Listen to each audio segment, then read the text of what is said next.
For the Criders Mountain Golf Course, free meals at the Firestone Grill in Gastonia, free passes to Adventure Landing in Gastonia, Boss t-shirts and more. And we'll have free Subway sandwiches from Subway in Belmont, along with chips and soft drinks. So join us for gallons of fun this Saturday, April 27th, 10 a.m. till 2 p.m. for the annual Customer Appreciation Sale at Gage Pool and Spa, 3025 Union Road in Gastonia. Gauge the difference with Gage Pool and Spa in Gastonia. Here comes Christopher Bell. The NASCAR Xfinity Series Dash for Cash. He wants the $100,000 bonus. In Talladega. They're getting Nancy trying to move forward. NASCAR's rising stars race on the edge of glory. Tyler Reddick trying to block the inside. Cuts to the outside lane. And defeat. Trouble. Austin Cindric spins to the bottom of the racetrack. The Money Lion 300 from Talladega. It's all come unglued here on the front straightaway. Saturday at 12:30 on the Motor Racing Network. It's the Money Lion 300 this Saturday afternoon at 12:30 on Carolina Country WCSL, 92.3 FM, 1590 AM, online at kdcbroadcasting.com. Check out the great rates at Pine Mountain Golf Course. Play and ride weekdays for only $21. Seniors play and ride weekends all day weekdays for only $28. Seniors can play and ride all day on weekends for $25.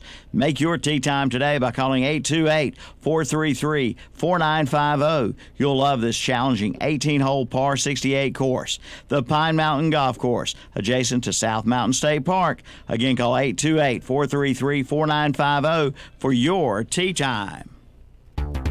Make your business or office a Boss or Carolina Country listener post. All you have to do is tune your radio in your business or office to 107.5 FM or 92.3 FM. Let us know and we'll put your name on the radio. And each month we'll have a drawing from area listener posts for a dozen breakfast biscuits from the Creekside Clock Restaurant in Shelby, along with coffee or tea. Area listener posts include Promotion Motors in Lincolnton, Cherryville Signs and Graphics, Lowe's of Lincolnton, Watson Carpet and Tile, R&D Mattress Center of Cherryville, Carolina Furniture Mart, Memory Lane in Krause, Watson Carpet and Tile, Davis Brothers Automotive, and Carolina Furniture Mart. So make your business or office a Boss or Carolina Country listening post today. The strawberries are in at Spake Farms in Shelby.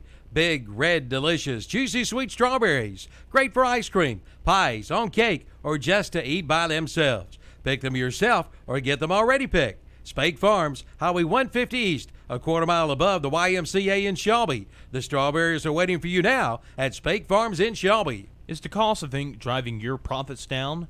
Then listen up. Discount Ink Jet and Toner is here to help. Discount Ink Jet and Toner specializes in refilling ink jet and toner cartridges. Cut your ink costs by as much as 50% or more. Discount Ink Jet and Toner, located on 410 East Franklin Boulevard in Gastonia. 100% satisfaction guaranteed.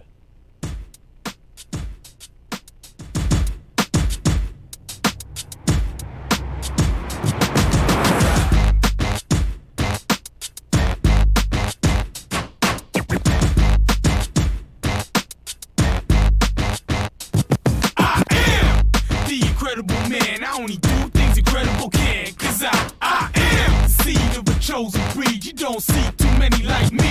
Cause I am one of the reasons you do what you do when you wanna be me instead of you. Cause I am still on beat, showing love to the streets. Come on, you know me, cause that's who I am.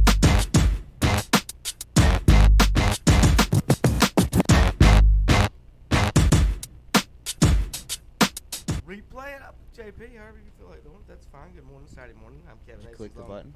Terry Reinhardt and Hunter Yancey here. Carson Bananas in here this morning. Don't know. I got him hooked up. He's going to make it. Big day here in KTC. It's Merry-Go-Round Festival time over in Shelby Town. We may have a little trivia here in a little bit for something special for Terry. We also have Gerald Weathers is over there today all morning. He'll be hanging out over there with all the rides and the food and good times over there.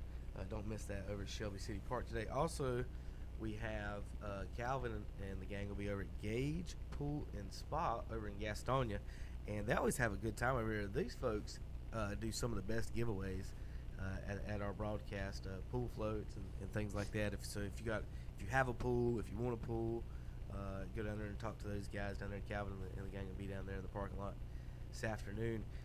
down in Gastonia. So we got some of that today. We've got NASCAR racing this weekend. Talladega, Terry, you gonna watch a race I love this it. week? Talladega.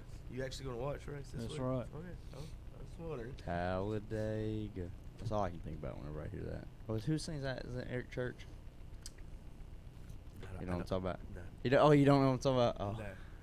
if it came out after 2005, That's when you I just stopped. quit listening. That's when you stopped with music. Yeah, all the songs are the same. All the songs have been sung before. Listen, here's what I want. Here's what I really. Well, no, I agree. I'll tell you when I really. I think the entertainment business as a whole is just flat. This is when I knew that the music was done. Was about 2000. It lasted a few years. This is the start of the end. We're sitting there. It might have been 2000. It had to be 99, 2000. Sitting there in class. It was like, I don't know if it's before in class, but I just know we were all just sitting there talking and everything. And this girl in the class, good friends for forever. Mm-hmm. She's one of the smartest girls in the class. We're sitting there talking, and she's she's cheerleader. She's smart. Right. She's well knowledged. And next thing I hear is, "Hey guys, have y'all heard that new Madonna song?" And I was like, "No, what are you talking about?" She goes, "American Pie. Have you heard Madonna's American Pie? That's a great song." And I just wanted to just dive right there. American Pie, Madonna's new song. That was the end of music. I knew that was the beginning of the end right there, Cherry. What do you think? Well, I mean, there's a lot of stuff, or they'll use the same beats.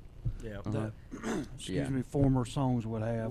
We had an intern that didn't know she was a music major from Atlanta. And had never heard or played a song or knew who it was of Bob Marley. Music major, never heard of Bob Marley. In fact, I played a Bob Marley song in the office. She said, "Oh, that's the song from Shark Tale 2." Yeah, I know exactly what you're talking about. Not 1, Terry. Not Shark Tale 1. That's the song from Shark Tale 2. That's how she knew the song. I just, oh my goodness. So my son though, you know, watching movies and stuff is starting to catch up with him a little bit. He's 7 and he's listening to these songs and he starts singing them and they'll play on the radio. He's like, "Hey, Daddy, that was from this movie. That was from this movie," because he watches the Lego movies and they got all kinds of stuff in that. But I think one of the funniest ones that I ever saw that redone in music wise was "It's Like That" by Run DMC. Mm-hmm. And then I didn't think Terry was going to go Run DMC. Well, I'm just going to stop the show right there. Well, and then B2K come out with a song. It's "Let's Get Married," you know. And I was like, yeah, I mean, you know, and it was the same theme and the same. Yeah, what is it? I hope Carson's listening right now, watching right now. But there's a recent movie that came out. Run DMC and B2K from Terry Reinhardt. Yeah, do it. Yeah, I did. Banana Carson, do you look at that's your face, isn't it? Yeah, he's like, wow. Look, but there was I a was recent like for a Willie movie. Nelson or an Elvis. Oh, I know what it was. It was the new Aquaman movie. Yeah. The new Aquaman movie that came out. It had. Jay Pekin to you. Well, I know that, but it's the music. It was I think Pitbull did a remix, and it had the lines from Africa by Toto in it. And I'm like, this is awful. This is awful. Isn't that Weezer that did that? Weezer did the cover to it, Oh, and yeah. I didn't think the cover was. Well, I don't think any of these covers really are better than the originals, except for Disturbed's cover of "Sound of Madness" or "Sound of Silence." I ain't gonna say better. I will say this: that is a really good version. Yes, but if you go back and listen to Simon and Garfunkel, right, it is a really, really. Oh no, really, I know, really I love good that musical song. I love that song. And I Do just you like remixes? They're two totally different ways. Yeah. Two totally different ways. Do you like remixes? No, I'll tell you what. I went, and folks, we'll get right on sports. Just Yeah. sorry about that. But it is. It's a talk show. We got 2 hours. Let us have our moment. It is a radio. It is a radio station with music. And but anyway, went to London. So you talking about that remix and stuff. So went to London in 2003. I think it was a few years after 9/11. So 2003, 2004, something like that. And when we went, every club or bar we went into, Terry. So, there are a few months to years. They were then. The internet wasn't totally like it is now. So, every song that come out, they were way behind or whatever. Yeah. But everything they did, they took a house beat and remixed it to. So, if it was an American song, it was every song. Just name a song, Terry, and it's do, do, do, Dude, 4 to the floor, baby. They remix every Michael Jackson song into a new beat. Like, you don't have to remix Michael Jackson to it's dance Michael to. Jackson. That's it. It's So, Michael but Jackson. they love some Michael Jackson. Anyway, all right, guys. We got, excuse me. I've got these. The pollen outside Oh, man. has It's awful. invaded my chest, and It's I've been invaded. coughing for 2 I days. believe all that wind. I'm blowing with you, yesterday Kevin. got rid I'm of the it. same way. Oh, Me and my mom are goodness. both the same way. I think everybody's like that right now. See, that's that time Usually of year, don't bother spring me sitting like that, around. but the last 2 days, I think what really hurt you though, yesterday, Yes. the wind we had, Started I up. opened up the door and I could see the pollen just Yeah, being it's blown pretty off the bad. trees. I was like, man. So we've got all kinds of news to talk about. We've got NFL draft galore stuff to go over. We've got we've got a whole section to talk about quarterbacks. We're going to not talk about quarterbacks for a whole section. Okay. And we're going to talk about all the quarterback moves and what's going on. But I say We've this. got NBA playoffs. I'm just Major gonna League hint Baseball. at this. But did you see the 100th pick last night? Yes. I Well, did. and that's all I'm gonna say. That's all I'm going to say. That's all we're gonna we're say. gonna talk That's all I'm about gonna it. say. Did you see the 100th pick? If you don't know what I'm talking about and you kind of want to just get an idea of what we're about to talk about, we go look it up. And I'm 100th gonna- pick in the NFL draft. And I'm also going to sit here in a minute and tell you 4 teams that will not make the playoffs on account of what they have done. Oh, I know a bunch of teams that ain't going to make the playoffs on account of what they've done. I've seen some just, oh my goodness, dodo stuff in this draft so far. But and I will say this though, I don't think it's a strong draft. Defensive wise, it was a extremely strong draft. I know a team that drafted the 8th defensive player at 16. I don't know what type of value that is. So we're going to talk I know, about and that. I know exactly what you're talking about. We've got Same team that was at 100. We got Major League Baseball. We've got NASCAR in Talladega for Terry. We've got North Carolina preps to go over. We're going to get into that in just a little bit. But before our first break, I will go and get it's Easter time, Easter tournament. Some of these schools, counties, some of them are different times, so kind of rotating. One of the things I went to a game the other day, Terry, and in these baseball games, and it don't matter a lot on really from any level as far as and people think we got to hit good. In every single game I ever watched or umpire play, and really it's whoever plays defense the best in these younger ages. I mean, you get to Major League Baseball, everybody's playing good defense. These younger age teams, these guys go out here, and if they're not taking pride in their defense and doing what they're supposed to be doing, it can really hurt the team. So I'm not going to name any teams names or anything like that, but went to some games this week and went to and just noticed some things defensively. Watch one game, and the pitchers, the poor guys need back rubs, or they really do need a ice bath and pat on the back for how well they pitched. And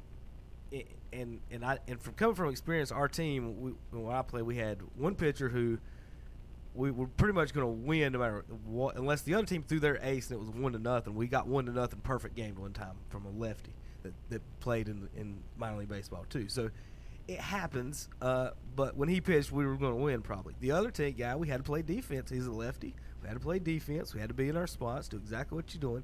I got so many ground balls from our good pitchers. They just bang balls into shortstop. Now, I ain't going to say it was much harder playing defense for him because they were coming a whole lot harder. Because, when you're throwing 90 and you're banging balls into shortstop, they're moving and they're spinning too. Good grief. But the lefty, we had to, you got to position your players where, he's going to pitch in the outside corner, got to play up the middle and other things like that. So these defensive players, I don't know how much pride or whatever they're doing, but a couple things this weekend we saw in the same game. It was, I guess, Jerry's calling me. Look at that. Yeah, Is saw Jerry? that. I was like, Texas. Jerry's calling me, Terry, Fort Worth, Texas. He needs help with a 4th rounder. It's actually some credit card company looking for somebody Hawkins, some lady Hawkins. If you know her, call Fort Worth, Texas.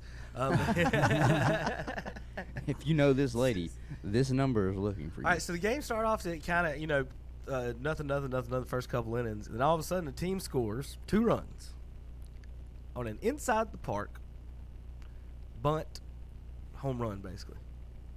High school. Not 7 and 8 year olds, not 10-year-olds. Catcher threw it down the right field line. Right fielder wasn't backing up where he was supposed to be. Then he throws it in. The first baseman wasn't lined up with the catcher. He caught it pretty much in foul territory. I don't know why he's still standing over there. Then turns around and don't know where to throw. And when he does throw it in, the catcher bobbles it, bends over to pick it up, and then kicks it down the hill towards the dugout. The ball was up on the plate, basically. No, this run was not going to score, Terry, until the catcher bent over. And you remember the old football player? I think it was for the Vikings. They bent over and kept kicking the ball. It might have been the Rams. It was either Vikings or Rams. It might have been Deacon Jones that kept bending over to pick it up and kicked it about 40 yards. But that's what the catcher did. So that's 2 runs on a bunt. They were trying to get an out. They were trying to give you an out and move a runner to second, and got 2 runs on bad defense. Then the other team, with the lead, decides, I don't know what they decided, in 1 inning. Center fielder ball hit to him both times, takes 2 steps in as soon as it's hit. He's burnt. Yeah. The fans That's dumb. the fans That's the dumb. fans beside me immediately yell, back! And here's something I'm gonna give a tip to high school coaches, Terry. You should probably have a dad or 2 down each foul line. There's nothing against the rules standing down the line and yelling back on fly balls or anything like that. There's no unless the park don't allow you to be in that section. But I mean, it would help the kids. It would help somebody, instead of sitting there yelling at the plate umpire, maybe you could help the team yelling back for the outfielders. You can yell it from anything in the stands, So He took 2 steps forward as it was hit. God. As soon as it Burn was hit. City. God. And I mean, I and he understand. I wasn't understand totally that taking burnt. 2 steps forward as the pitcher's coming out of his windup just to get set. And here's but- what was disappointing. What I mean by concentration on this, that's the center fielder. Yeah. Like, should the right fielder, left fielder be playing center if you're doing that? Like at this point in the season, they know. Now I will say this, and I've had I've caught fly balls in at Sims before, and it is tough at night. I will say that. I don't like the light situation, but this was the daytime, so I didn't see a problem there. The sun wasn't a problem. Then you had a shortstop drop a pop up, not drop it. He pretty much had his hand up and went behind him. Same inning, so like this is just.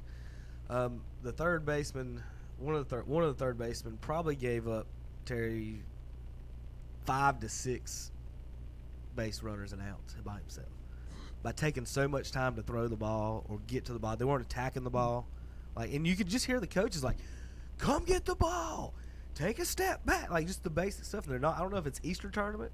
If it's Easter time, they've been swimming. I don't know if it's too cold to swim. But I don't know. I will say this: the worst week I had was during the Easter tournament. I didn't strike out much at all. I struck out more times in 1 week. I think 3 times that week, and 2 in the rest of the season. I think like 5 or 6 times a whole year. However, maybe 7. And most of them were just during that 1 week. I had a couple hits in it, but all my strikeouts were in that tournament. So because you are looking at pictures you didn't see, but defensively, I mean, all that. You got a catcher kicking the ball. You got a right fielder not backing up. You got a first baseman not knowing where he's going. You got a third baseman taking all the time in the world to do anything. Shortstop not catching a pop-up. Center fielder misplaying 2 balls in the same inning. Once the first one happened, the second one usually doesn't happen. And I'm just saying this from a defensive standpoint, and I'll admit, I played a JV game, and if my coach is listening, he'll vouch for this. I made 6 errors in a game at West Lincoln, Terry. Y'all cut the grass right over there. I don't know what. They just kept hitting me and rolling right up they kept getting hit in the heel instead of hitting where I could squeeze it. And the ball's up the middle like that was one easiest double play I could ever have. It hit my glove as I was touching second. I could have just flipped it over there like nonchalantly and got the out. It was like I was wearing one of those mitts, the practice mitts you got to catch with your hand. It's exactly what it felt like. We won. I had 3 hits. So you can do different things, but I just the defensively concentrate. I didn't have too many errors after that. The JV season, that was rough. And I do feel bad for some of the kids in the infield. I'll say I haven't seen this yet. But some of these schools that they go to, I remember we had maybe 2 fields that I didn't feel comfortable on, based on there's rocks everywhere. It's not we played on one field that was all dirt, and I'm sure some of them do now. And if you don't drag it right, Terry, that ball will bounce and move left and right on you too with waves. So I just want to give a little defensive spiel. You want to talk a little bit about that? Sorry, as an umpire, you see that a lot, I guess. Yeah, it's a lot of things. I mean, when I played, I usually went to my position, whatever it was, and tried to clear out the rocks. If they were some out there, because a lot of times they just drag the field before it happened, and a lot of times they don't come back and check your spot. Even, they're coming out in the second inning, so, you go out there, and I always go around my position throwing rocks out of the way. Even as an umpire, I do that now. If I walk up and down first or third, I'll daggum see rocks and I'll toss them out. They're all over the little kids' fields because they're not manicured. The high school ones is kind of the ones I was about to say, growing up, and when I was playing at the Optimist Park, at 1 year they used brick dust Yeah. And we Yeah. had bricks. We used to have that at pieces of brick we used just to have out that there. at I was like, man. used to have that at Cherryville High School, and they changed it back when I played, and it was like playing in sand out there. It looked beautiful. When it was low cut, it was good, but once it got deep, once people start sliding here or kicking where they want there, it was really tough. If they didn't, getting it and started. if they didn't rake it, I mean, Yeah. you got to watch when Oh, you're yeah. sliding into second, or But- else you're but- gonna have a big old but- piece of brick in you. Well, I've seen people slide into second, and the base before them, they'll be coming in at an angle and rip their leg wide open because they slid over a metal piece that was in there for the base if it was a different age group. Oh, You know, and you know, supposed to you have said stobs in you're those, aren't supposed to, you know. They make rubber stops. So- But as an umpire, real quick for the kids and everything, you see it a lot defensively. The teams that do play the best, you got to get outs. Oh yeah. Right. Oh yes. I mean, in anything. I mean, if you go to coach's pitch, and I'm not saying, is that what your son's in? That's what my son's in now. Okay, yeah. that's what I'm saying. I mean, if you go to coach's pitch and stuff like that, I mean, our league in Dixie, you can score 7 runs an inning. Anything over 7, the league is done. So that's the most you can get out of an inning. But yeah, it's about, if you can go 1, 2, 3 in one of them coach pitch games real quick, then you're pretty much in a driver's hand because you're going to win this game. Because if they don't score, I mean, depends on what you're playing. T-ball's the same way. I did, and then all right. Before the first break, I did have a couple complaints from what I've seen from coaching in the younger leagues, and I do want to kind of make this point for anybody listening. If you are coaching, the most important thing is not winning. The most important thing is these kids having fun. The most important things is everyone being safe, and it's not winning. As a coach, you're supposed to try to win, but it ain't die hard out here. And you got to be fair to some of these kids. And one of the things I'll make a point, Little League's got a rule. I don't know what Dixie Youth is at a certain age. I think Little League's from 9 to 12. Every kid has to play at least 2 innings. Now, Little League is a competitive league. I'm sure you play in these leagues where you pay to play. There's no play rules on any of these. Anybody has to play. But the rec leagues that have coach and T-ball leagues, those usually everyone plays kind of the same amount of time. Hey, everyone goes in the outfield or something like this. And the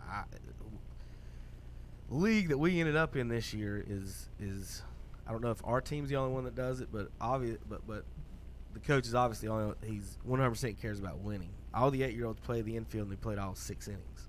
All the 7-year-olds played 3 innings and they rotated in the outfield. Now I understand you can't catch a ball in the infield. You got to play some outfield.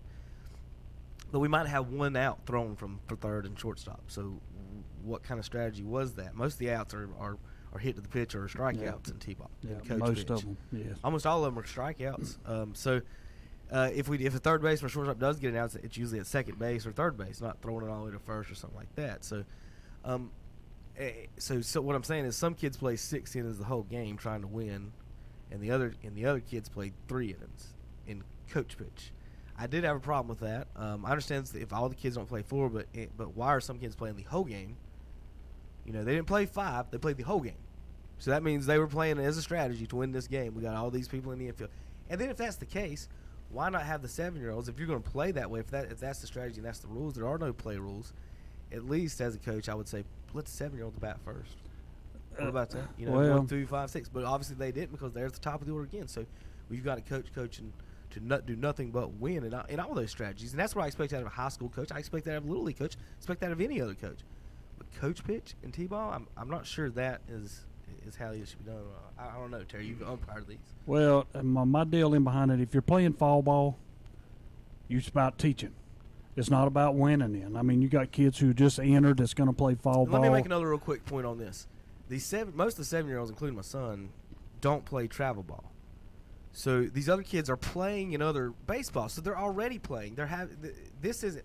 So why are they getting 6 innings extra play? It's basically just, hey, let's let our sons practice more, get better, and play. While your sons, they're not playing travel ball, but they'll have to play travel ball if they even want to play in this recreation league. It's a rec league. So why are you see what I'm saying by that? Like, hey, coach, these kids they played 3 games this weekend. This is my kid's only game this week, and he sat on the bench for 3 innings. 3 innings, sat the bench. So Well, I mean, you still go ahead. Oh, I'm with you, and I understand what you're saying, but you also have to, and I understand where you're coming from, because when I tried I just want to remind everybody, coach pitch. Yeah, that's what I'm saying, and T-ball's the same way. You are trying to teach these kids how to play the game, but here comes the problem. I have seen great coaches who teach the game, but they don't win.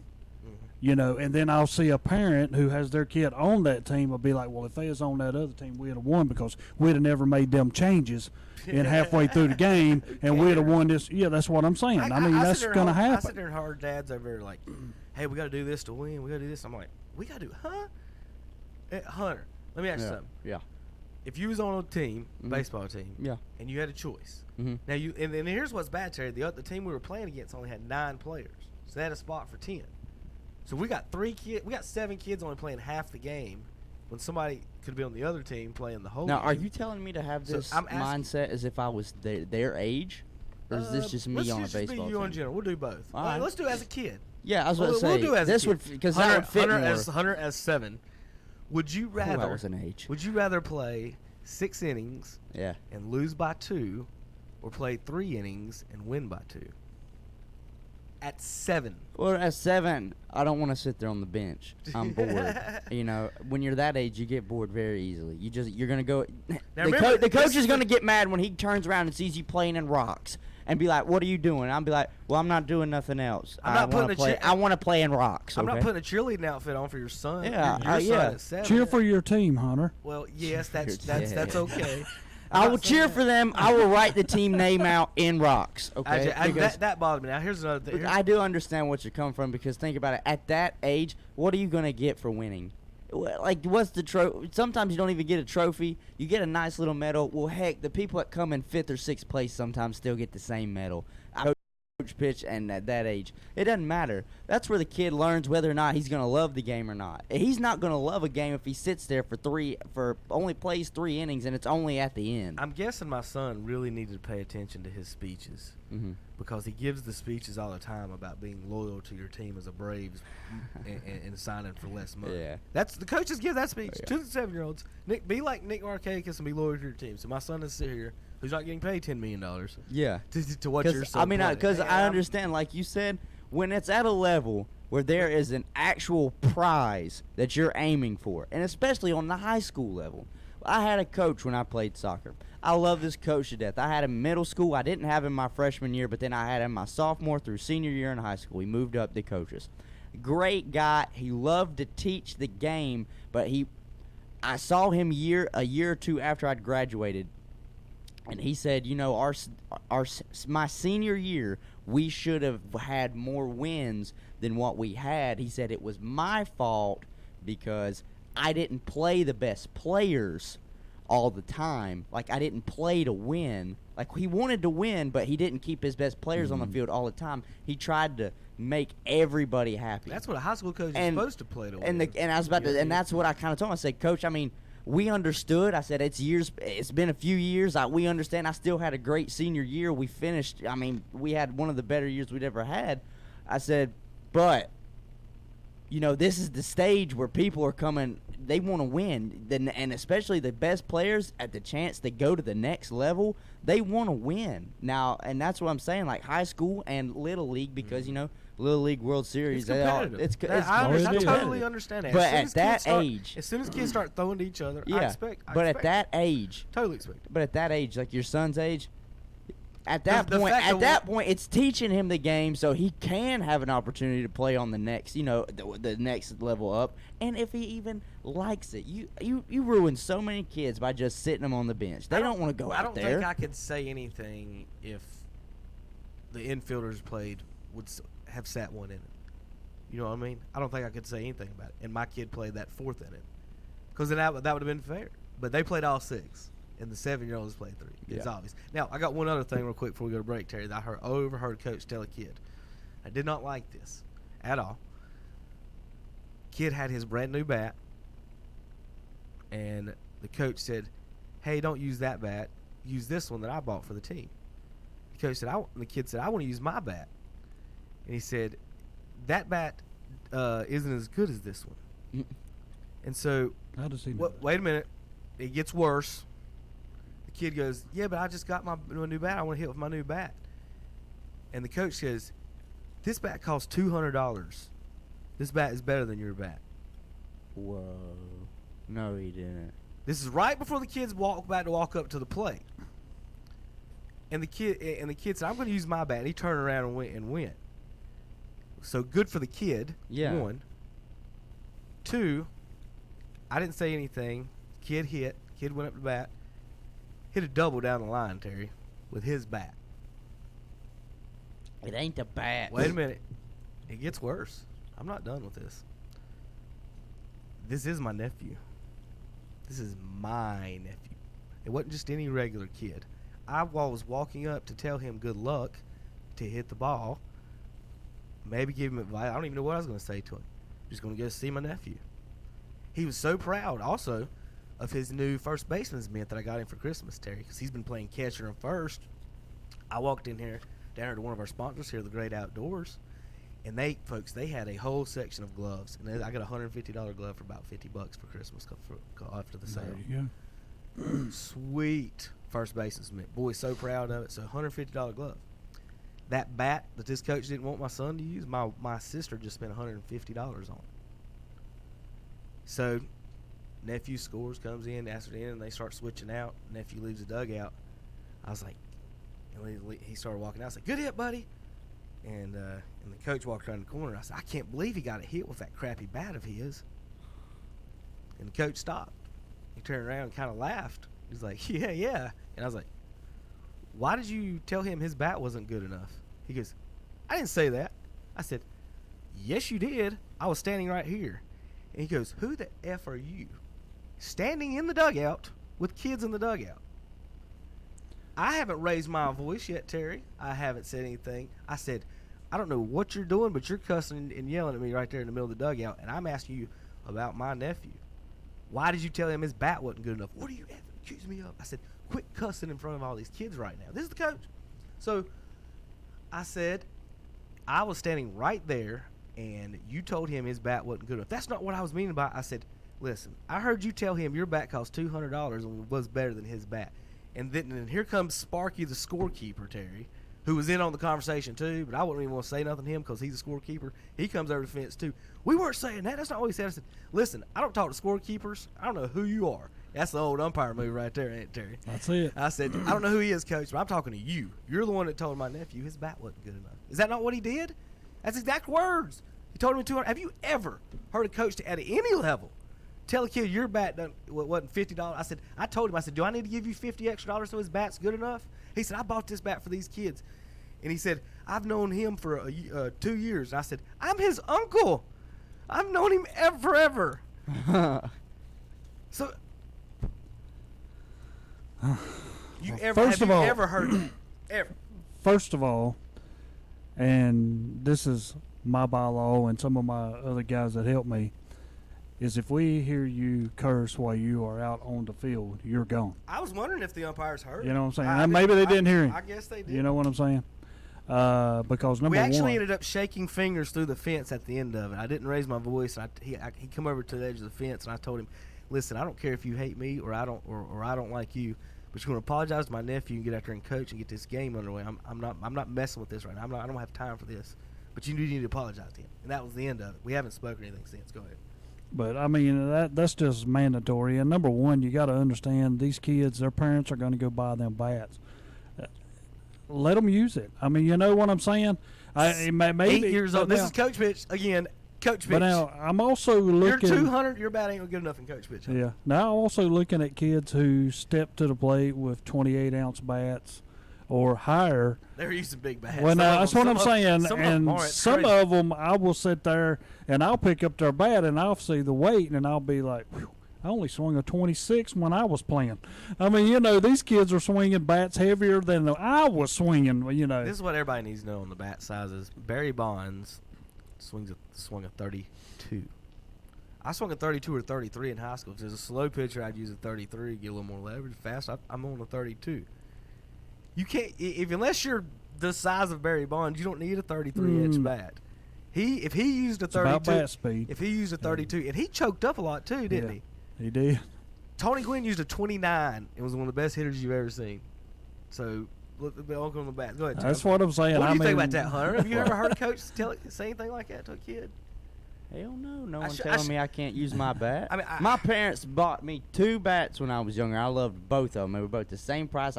It was when they first came out with the composite bats. I loved it to death. It was the Easton Stealth. That thing was sweet. And then the other one was a DeMarini. Double walls or just a regular? I loved them both to death.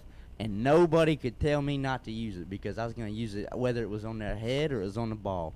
I love those And bats are expensive. I'm not going to say that because when we had Carolina Freight Team, our sponsor at that time bought us 3 bats, and that was about $1,000. He was trying to say that he bought that. He was trying to say he bought that for my nephew, Terry. I was like, dude, my sister, me, his grandmother, the other grandmother, and any other 40 people in our family can afford to buy him a bat. If you think he needs to buy a bat, why don't you come over and say something to us? But what you did was wrong. You need to apologize. But that was the end of it. I haven't talked to him since. I don't know. But put it this way, he used his bat the rest of the game. And I don't think he'll tell him to change bats again. But I didn't go over there to start anything. I didn't go over to talk. I went over to tell him good luck, and heard that. Would you have said something did I? What do you think on that? I know we got a break. I'm way behind that, but geez, how do you tell a kid that? I've just never heard that, even in high school and stuff. Like coaches have said, "Hey, maybe use a lighter bat," but I've never heard a coach say, "Well, this one costs $200." That would have been the way I would approach it. That's when it crossed the line for me. I was close to I was probably not going to say anything because he decided to use his own bat. So I was like, "Well, he won the argument. Whatever. He got a hit. I ain't gonna say that." But when he sit there and said, "This one costs $200," well, whoa, buddy. That means nothing. That's like wearing a pair of sneakers on a basketball court. That means nothing. I don't care what you got, Nikes on, Pumas on, Cougars on, whatever you got on. It's about how you play. At the YMCA, the guys that wear the New Balance sometimes ball out. What David Thompson wear, Terry? Well, you know what I'm saying? He didn't have Air Maxes, did he? Oh, no, that's what I'm saying. I mean, and me, back in my younger days, just give me the canvas Converse, and I was happy as a lark. Terry's going to dunk. All right. JP, ready for this break? All that. Well, I know we're way behind. But all right, folks, we're going to get into the NFL. We're going to talk, is it over for Cam Newton in Carolina? Oh, my God. Last night, for you folks who went to bed early, didn't pay attention, the Carolina Panthers drafted in the 3rd round a quarterback who some say may be the best quarterback in the draft. And we're going to talk about that shortly. We're going to talk Cleveland Browns maybe had the best draft with Odell Beckham Jr. Cowboys drafted Amari Cooper, had some practice time with him last year. Manny Mitchell, a little bit in the news as well. We're going to talk a little bit about and all that in just a few minutes on ktcbroadcasting.com. It's the 22nd year of the Foothills Merry-Go-Round Festival this Saturday and Sunday at the Shelby City Park. Pick up this week's What's Up Shopper for a list of events, admission, and times. Brought to you by West End Cub Cadet on Highway 18 North in Shelby. By Homestead Landscape Supply, 835 College Avenue, Highway 150 South in Shelby. By Full Throttle Power Sports, 100 Indian Walk in Lowell. By Sandy's Country Christmas at 2536 West Dixon Boulevard in Shelby. By Webb Chemical and Paper Company, 2500 West Dixon Boulevard in Shelby. By Parker Farm Service, 226 Bessie Drive in Kings Mountain. By Sizzle & Sons Paint and Body Shop, 2027 Shelby Road in Kings Mountain. By Sheila Sheds with locations in Cherryville, Shelby, and Lincolnton. And by West End Coyote, Highway 18 North in Shelby. Don't miss this year's Merry-Go-Round Festival, April 27th and 28th at the Shelby City Park. Pick up this week's What's Up Shopper for more details. Make Mom extra special by registering her name in the Boss Carolina Country What's Up Shopper Mother's Day contest. Grand prize winner will win 2 free nights lodging at the Hampton Inn, a dozen red roses, dinner for 2, a free therapeutic massage, and a $100 shopping spree at Straps Jewelers in Lincoln. Register today with no obligation to buy at Mountain Holiday in Kings Mountain, at Love Insurance Agency on East Main Street in Lincolnton, at Bill Schubert Heating and Air on Campbell Street in Shelby, at West End Sales Highway 18 North in Vale, at Dallite on West Marion Street in Shelby, at Parker Farm Service on Bessie Drive in Kings Mountain, at Holly's Flowers and Gifts on Graham Street in Shelby, at Honda Motorcycles Highway 74 East in Shelby, and at Ronaldo Buick GMC on Highway 74 East in Shelby. The drawing will be held Friday, May 10th at 8 a.m. on the Boss and Carolina Country. Register your mom today. If you want to save money on a new 2018 GMC Yukon, now is the time at Renato Auto Mall in Shelby. For a limited time, take over $9,800 off a new 2018 GMC Yukon at Renato Auto Mall in Shelby. That's not all. Get $7,500 off a GMC Acadia and save over $6,000 on the 2019 GMC Sierra 1500 truck. Dwight says it's time to step up to a new GMC at Renato Auto Mall, home of Renato Buick GMC, Renato Honda, and Renato Kia, all conveniently located at 4423 East Dixon Boulevard, Shelby. Check out the monthly specials at the Cherryville Country Club, open to the public with no reservations required. It's prime rib the first Friday of each month, crab legs on the second Thursday and Friday of each month. It's steak and wine on the third Thursday and Friday of each month with fresh hand-cut steaks. And it's Fish Camp Night, the fourth Thursday and Friday of each month. And don't forget about their Sunday buffet from 11 to 2. Plus the Chicken on the Run bucket on Sundays, 8 pieces of chicken, 2 sides, and rolls for $14.50. The Cherryville Golf and Country Club on the Roy Acre Road in Cherryville. For over 25 years, Moss Realty has been serving clients in Gaston and surrounding counties. Their realtors know the area, not just from maps and pictures, but from living and working in the community. From Belmont to Kings Mountain, Lincolnton to Clover, and more, the hometown specialists at Moss Realty want you to be their neighbors. Hi, I'm Warren Moss. Whether you're buying or selling your home in Gaston County, call one of the professionals at Moss Realty or visit us online at mossrealty.com. Moss Realty, your hometown specialist. Up front, 3 wide. What a move for Chase Elliott. The Monster Energy NASCAR Cup Series. It is now 4 wide. Heads back to Talladega. Chase Elliott goes 3 wide on Eric Almirola and Kyle Busch. Where success requires racing close. Johnson's on the move. But not too close. And now gets turned by William Byron. The Geico 500. Nearly a dozen cars involved. Sunday at 1 on the Motor Racing Network. It's the Geico 500 this Sunday afternoon at 1 o'clock on Carolina Country WCSL. 92.3 FM, 1590 AM, online at kdcbroadcasting.com.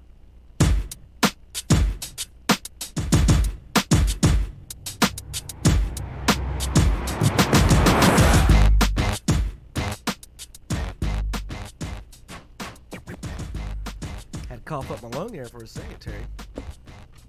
Welcome back to the show, everybody. Terry, back to the table. Me. I was in there getting some. Terry, you ready for this?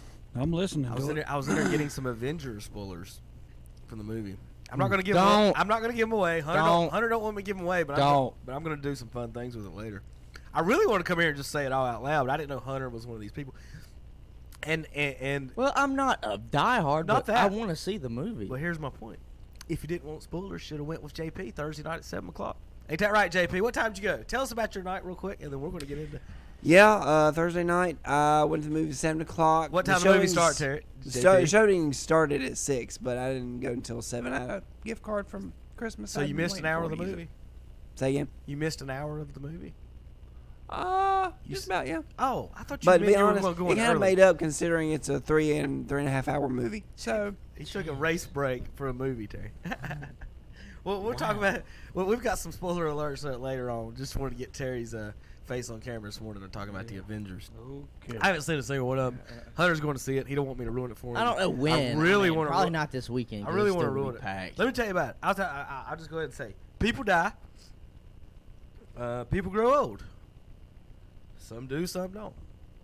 Things happen. And superheroes. Can I give you any That's all more? you gotta Can I say. give you any more? That's all you gotta say, Can I give you superheroes. more? All right, Terry. All right. It is draft time. We just gave you guys a little teaser, and we didn't intend to probably on talking about this first before we came in today.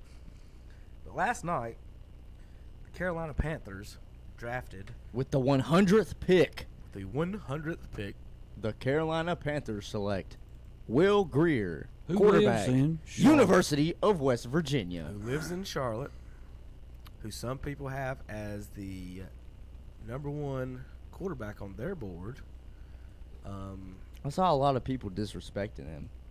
When he came out, a lot of people were not even putting him in top 5 quarterbacks. And then he was the 4th quarterback taken. Really, to me, I think he should have been, if not, probably the 3rd.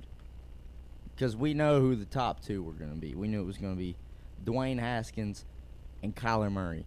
But for some reason, well, I'm not even going to get to what the Giants did. We'll talk about that in a minute. Anyways, besides the point, Will Greer really could have went a lot higher than what he did. I personally thought Will Greer, just with how he's, his throwing, just his mechanics, he's fundamentally sound. I thought he was the perfect new baby for Bill Belichick to bring in and say, we're going to groom you behind Tom Brady and you're just going to take over. Pretty boy, he's got the pizzazz, he's got the fight in him like Tom Brady has. He's a good quarterback, but he is a good quarterback unless he has to run.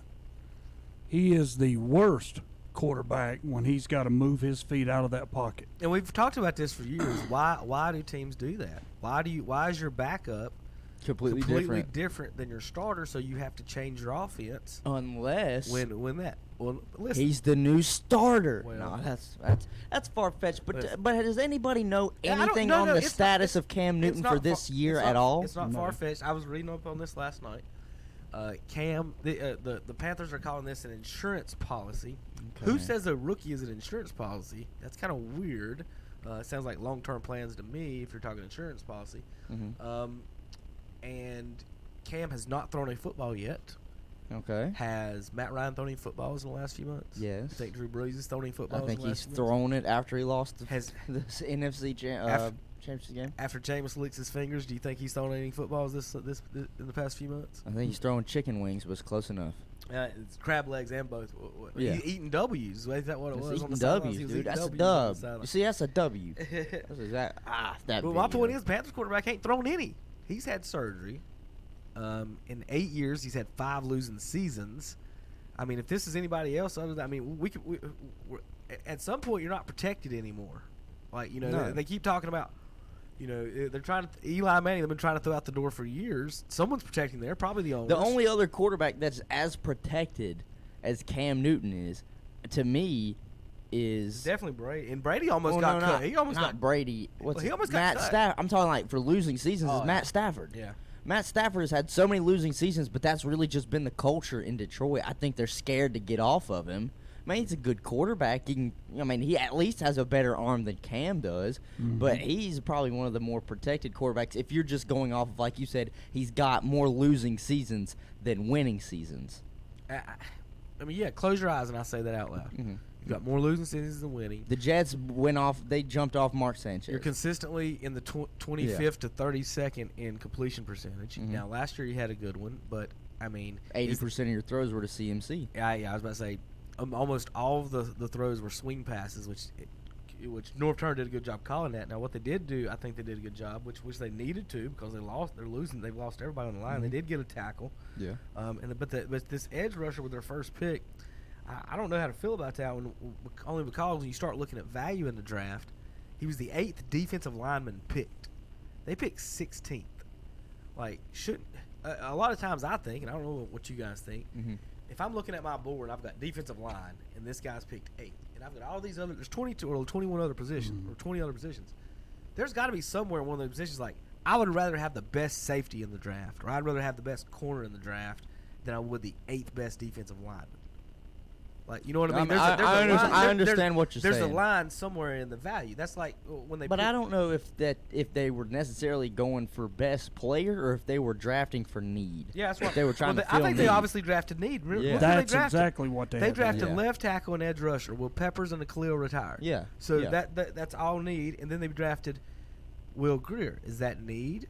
Because if Cam's that's what they sound like with insurance policy. If Cam's playing, and you just drafted a left tackle and a defensive end to fill spots, why wouldn't your third pick be another player to fill more spots and help out the team? Will Greer's not helping out the team and them winning this year. Because, you got to look at it like this. The Broncos took Drew Lock. They got Joe Flacco, but John Elway came out and said it's going to be a Favre Rodgers situation. He's going to he's going to mold Drew Lock to take over for Joe Flacco, and Drew Lock was taken in the 70s. So this is about 30 picks later. Will Greer comes off, still a third-round pick. Well, let's put it this way: everybody talk about the Patriots doing something with Brady.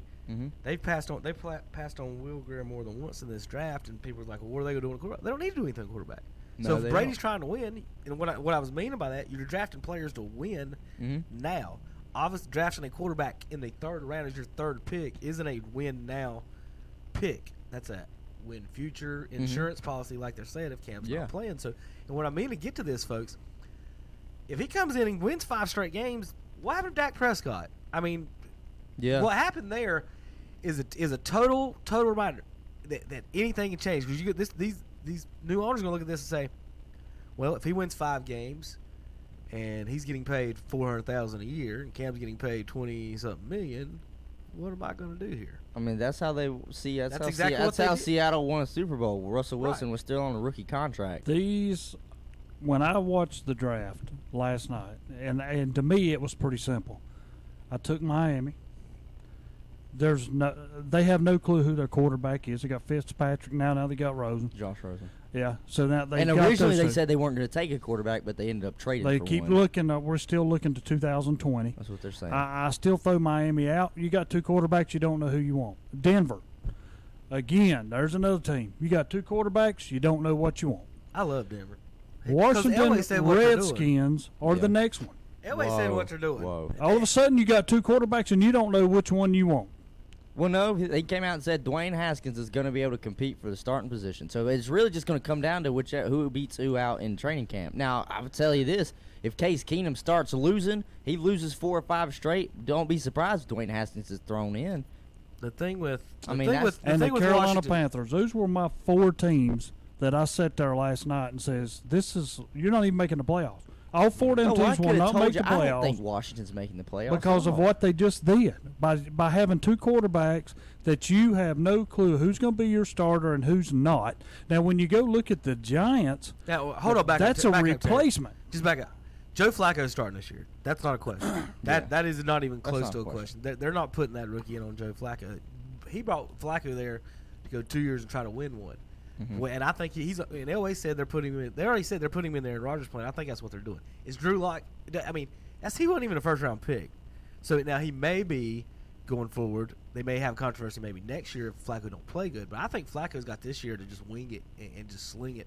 And I think they're going to make a run.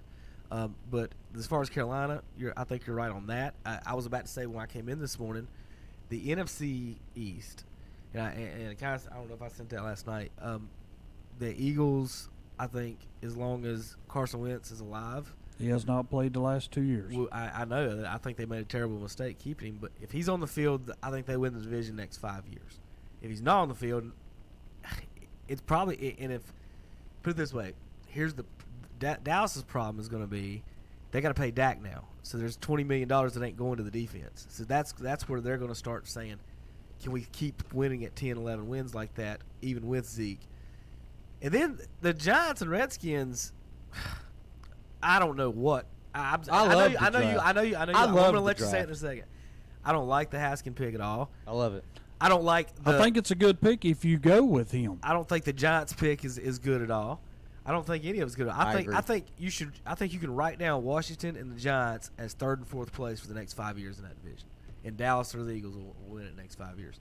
And I say within 5 years, Dwayne Haskins is probably the 2nd best quarterback in the But how division. long are you going to go? How long is here's the Snyder thing. going to sit back and let this happen? Here's the thing. One or the other, because as soon as one of them gets hurt, we jump to him, and then as soon as he can't win, we're going to jump back to the other. Dwayne Haskins is Snyder's man. Snyder called down and said, I want Dwayne Haskins. Since the Giants passed up on him, we need a quarterback. Haskins is our guy. They're only paying Keenum $3 million. They can cut, and we only have him for a year. It's a 1 year contract. They can cut him today. Yeah. So I think, like you said, once you get in and start throwing in practice, they'll know. Now, I don't think it'll hurt Dwayne Haskins to sit a year behind Keenum. Maybe just get the ropes down and develop. But here's the thing. RG3 put out a tweet, okay? And it was basically, he didn't at the Redskins, but it was aimed at the Redskins. It said, okay, you drafted him, stick with him. Yeah, play him. Well, I don't know if right away, First round pick, you got. Yeah, well, I mean, I would play him right away because I think his ceiling compared to what we've already seen, Case Keenum's, is way higher. I mean, he's got to get the feel at some point. Well, Giants decided they weren't winning by using a sixth pick on a Duke quarterback. But basically, RG said essentially, don't pull what you did on me and Kirk on Dwayne. Give him time. If that's the guy that you're going to ride with him. So you're going to go there, Hunter. But here's my deal: how long are you going to go with him? What's your record got to be? 2-4, 2-5. What do you mean, Case? Yeah, starting before you change. I mean. Well, I think it's going to come down to, it's going to come down if he wins games, but I got to see what he's doing on, if we're winning games because our run game is great, but he can't complete more than, 40% of his passes, I'm yanking him out because Dwayne Haskins can turn around and hand the ball off all game.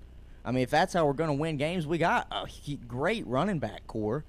I believe, even with the Montez Sweat pick, we're going to have a top 5 defense in the NFL. We've got some of the best secondary players, especially if we could have re-signed. Unfortunately, we didn't. We got Landon Collins, who's arguably the best safety in football. Josh Norman, he's not what he was in Carolina, but he's still a good corner. Would another team take him if he was available?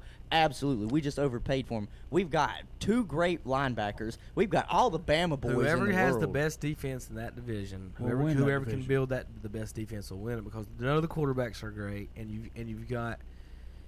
Where Washington and the Giants will have an advantage now since Dallas is going to have to pay Dak, you got $20 million to spend on your defense. Oh, I know, because we got quarterbacks, and that's what I was about to say. If you give Haskins time and you want to evaluate his talent. They got 2 quarterbacks with about $5 million invested into that. Yeah. I mean, and we can build defense, and Dan Snyder loves to overpay for somebody. He's going to do it. So we got this quarterback. Look, I think this was a really good draft so far for Washington. We didn't have a second-round pick, but in the third-round pick, we went out and got Dwayne Haskins' buddy, a wide receiver out of Ohio State.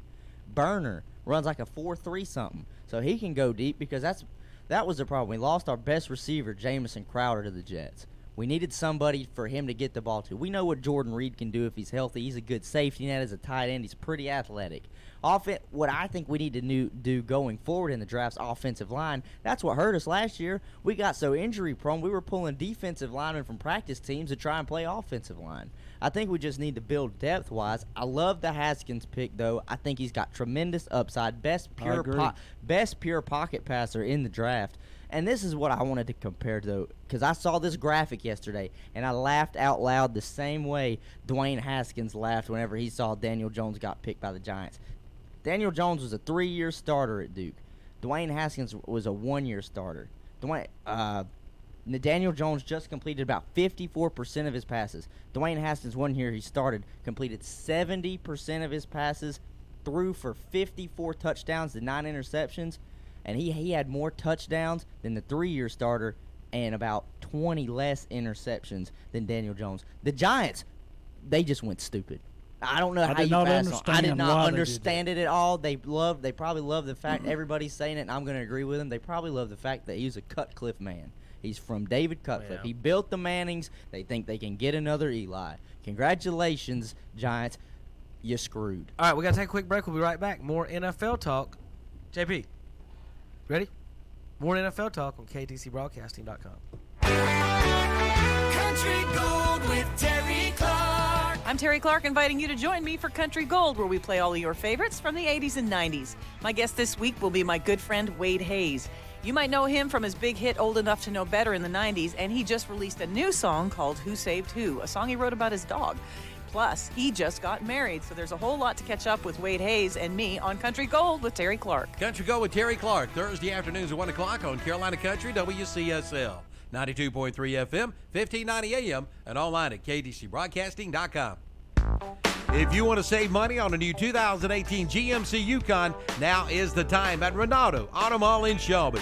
For a limited time, take over $9,800 off a new 2018 GMC Yukon at Renato Auto Mall in Shelby. That's not all. Get $7,500 off a GMC Acadia and save over $6,000 on the 2019 GMC Sierra 1500 truck. Dwight says it's time to step up to a new GMC at Renato Auto Mall, home of Renato Buick GMC, Renato Honda, and Renato Kia, all conveniently located at 4423 East Dixon Boulevard, Shelby. The strawberries are in at Spake Farms in Shelby.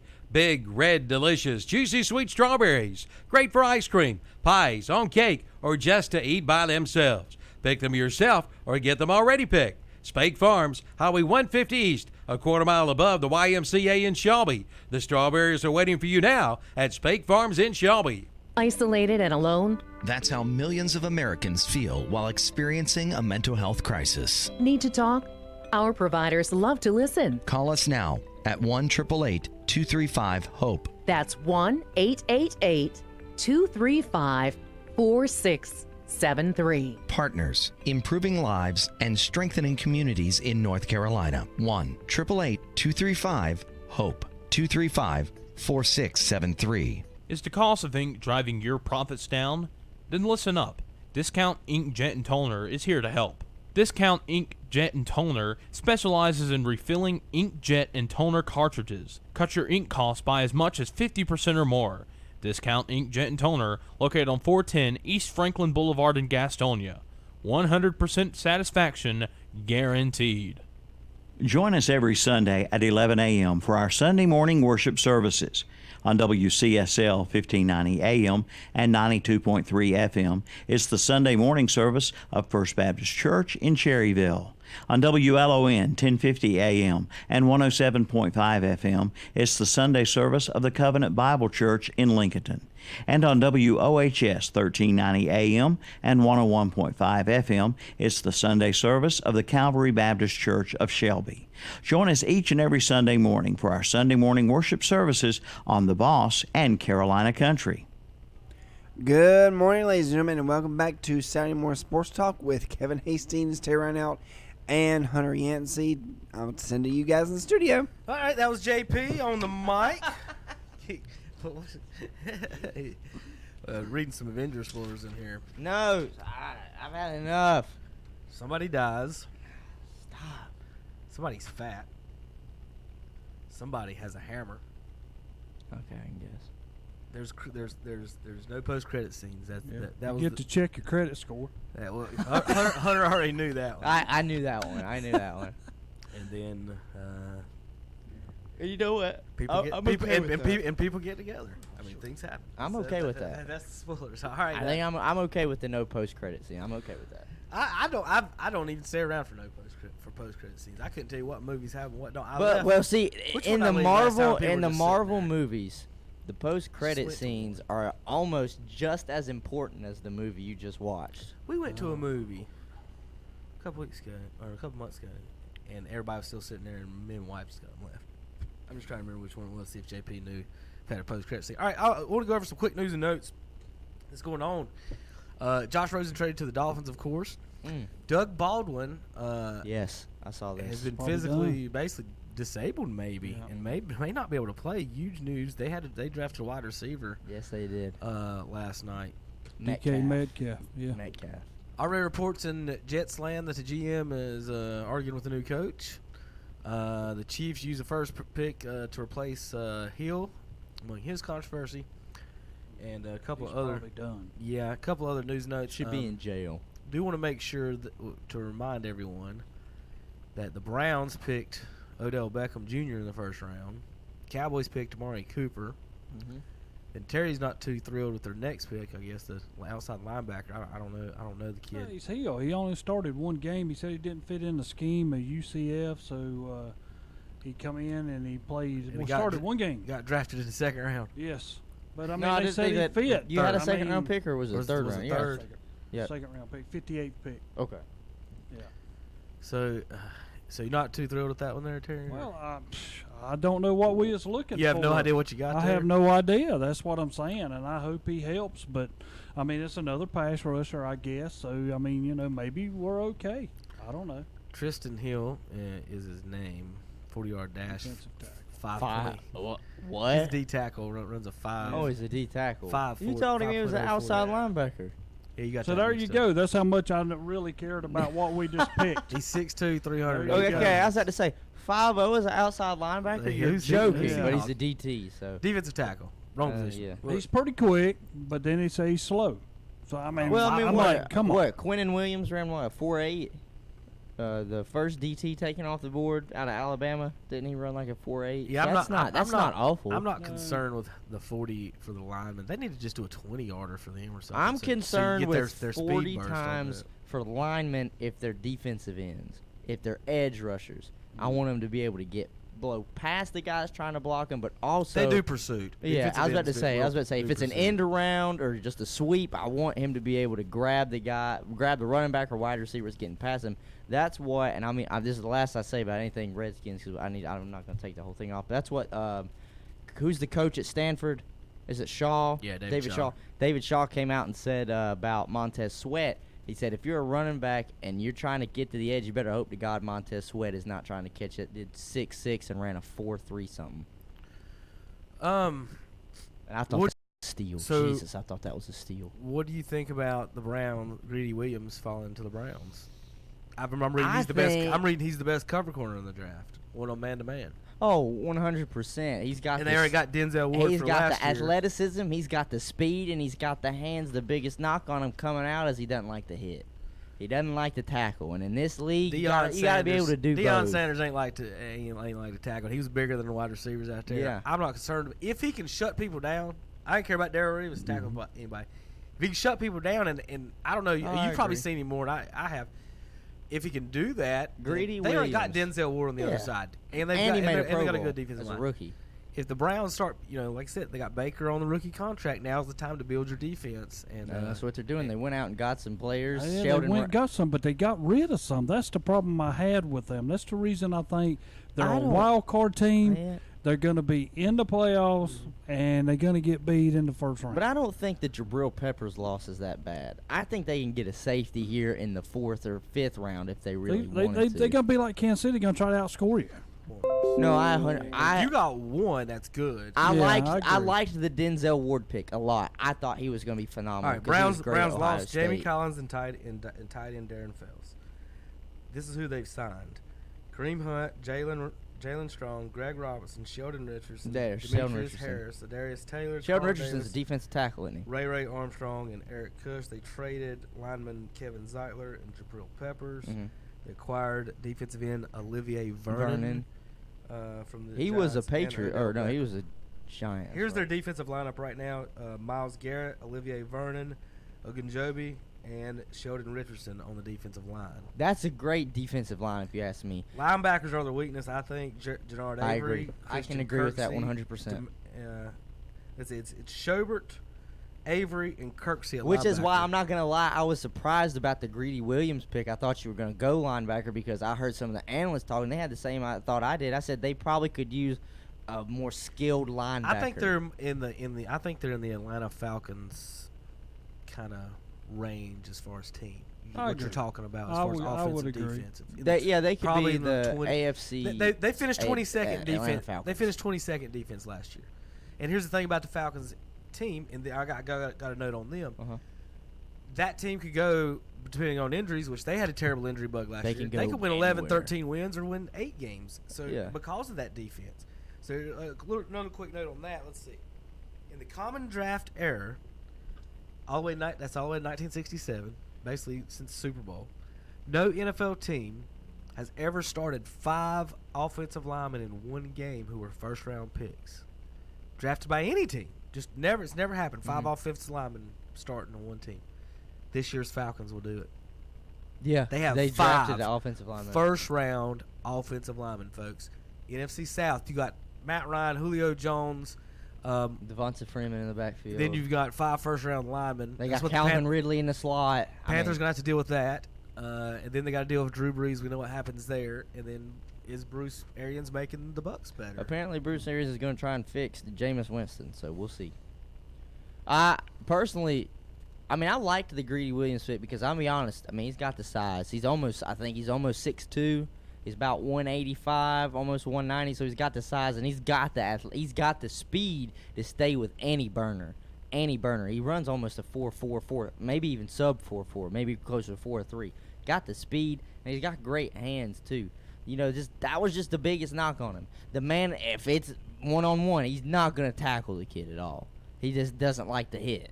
But if there's no need, There's no need if he just tries to pick everything else off. A couple more tidbits for our next commercial break. On the NFL schedule released last year, Browns tickets averaged $62. I bet you there's like 300 something. This year, 131. Okay, I overshot by a lot, but it's probably because they have a lot. They have like 8 primetime games.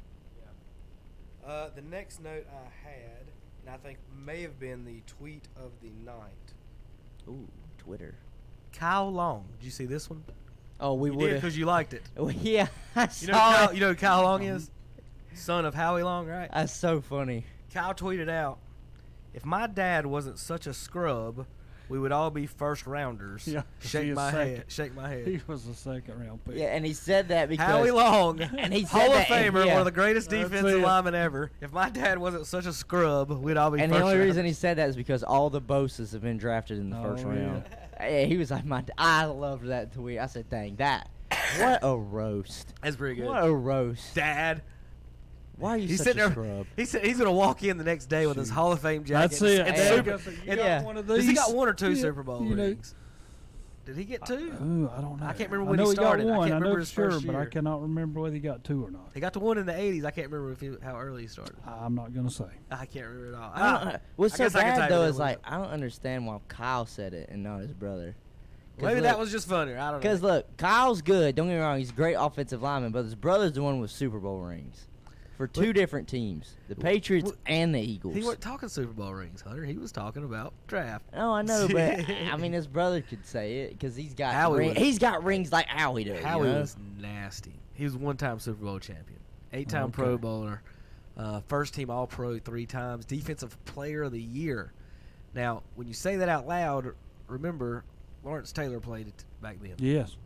Reggie White played back then. Yeah. So Howie Long is a very good player, and you know, and you ranking football players, all-time football players, not quarterbacks, just the best football players ever. I'm going to say Lawrence Taylor might be my number 1, and if when you beat Lawrence Taylor Defensive Player of the Year some year, you've done pretty well. So those Raiders teams were really good. Back to the real quick, I had a call on. I had a question with Terry on the Cowboys earlier. I can't remember what it was, but was it a draft question? It may have been. Well, our second pick. What are you going was- to do now? Well, our second pick that we took last night was a guard from Penn State. So, I mean, I did not mind that. I mean, you got to back up. You got to have guys because we went through so many injuries on our offensive line.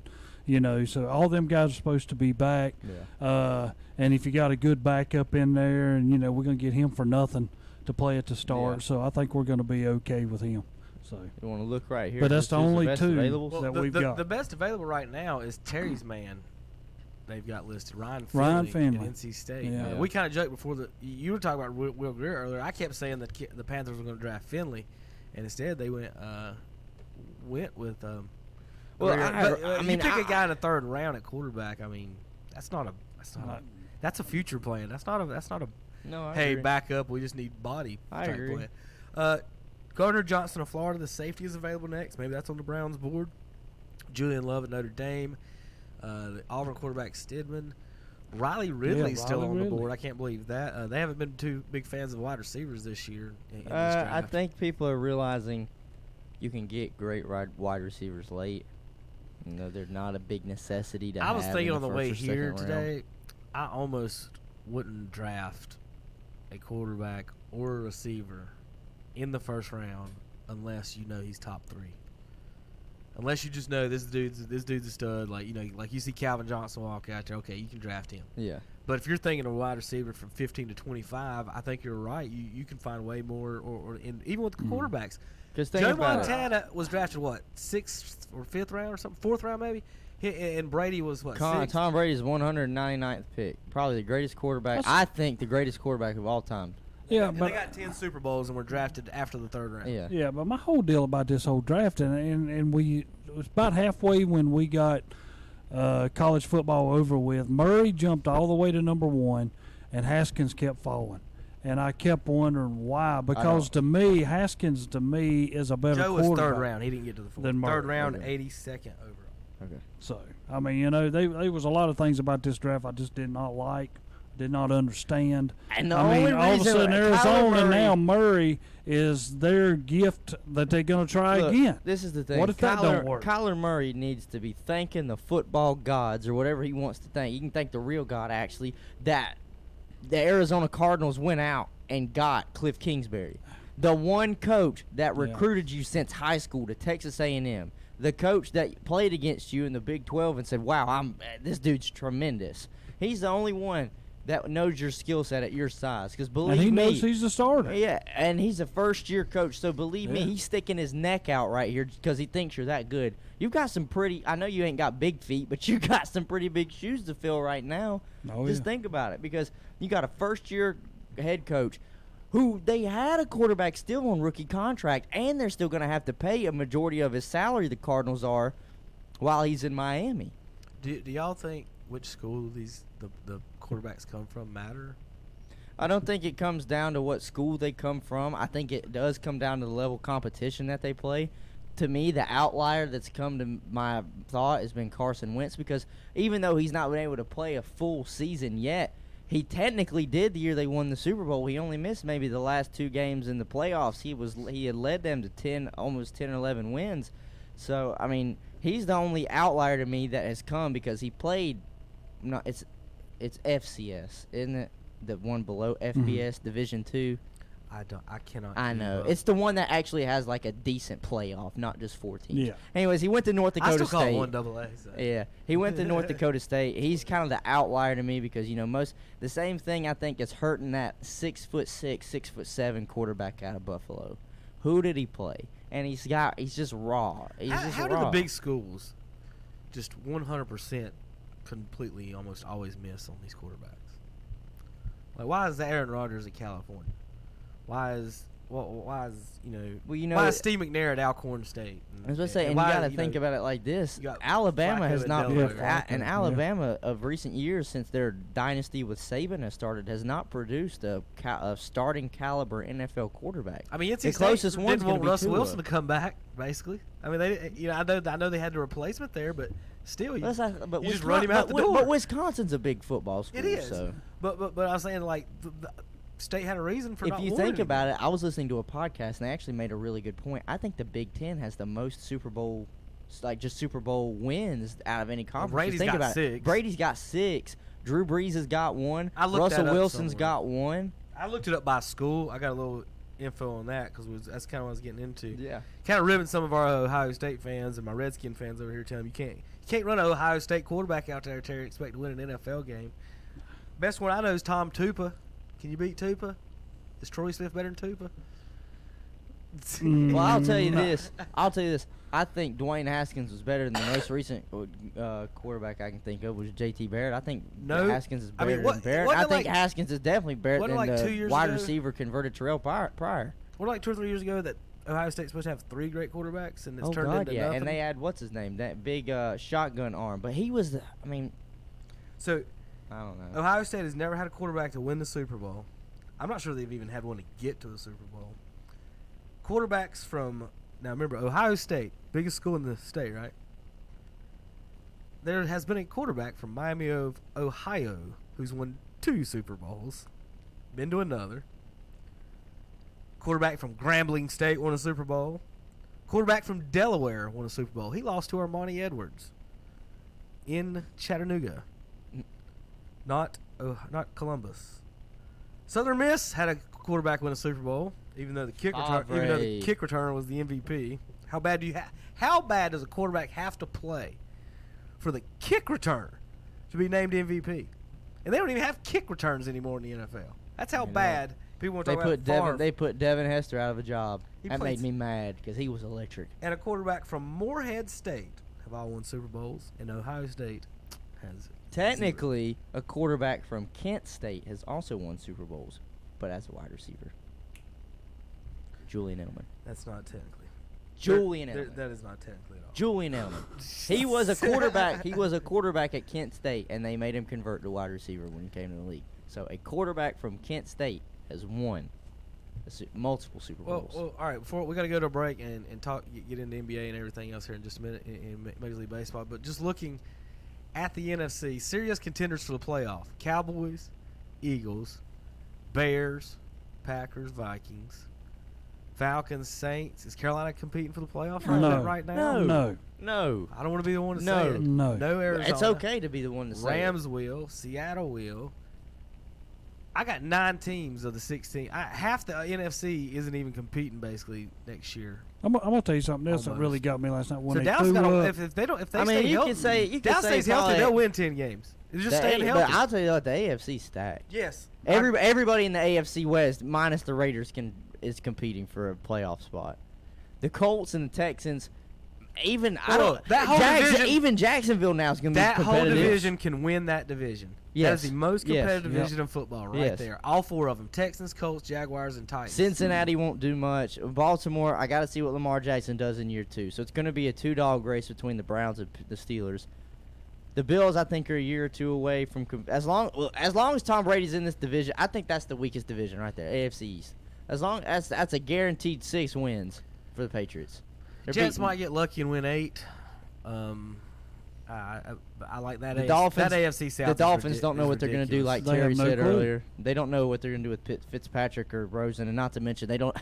Rosen might be getting shipped out again in a year or 2 if they have a first pick and get Trevor Lawrence. To be honest, that is going to be an interesting situation on how that goes. All right, we got to take another break. JP, any more comments on the NFL guys? I think I went through. No, the only thing I'm going to say on was a bonus that he kept throwing up there at the end when he showed the Rams. And ain't Blake Borders?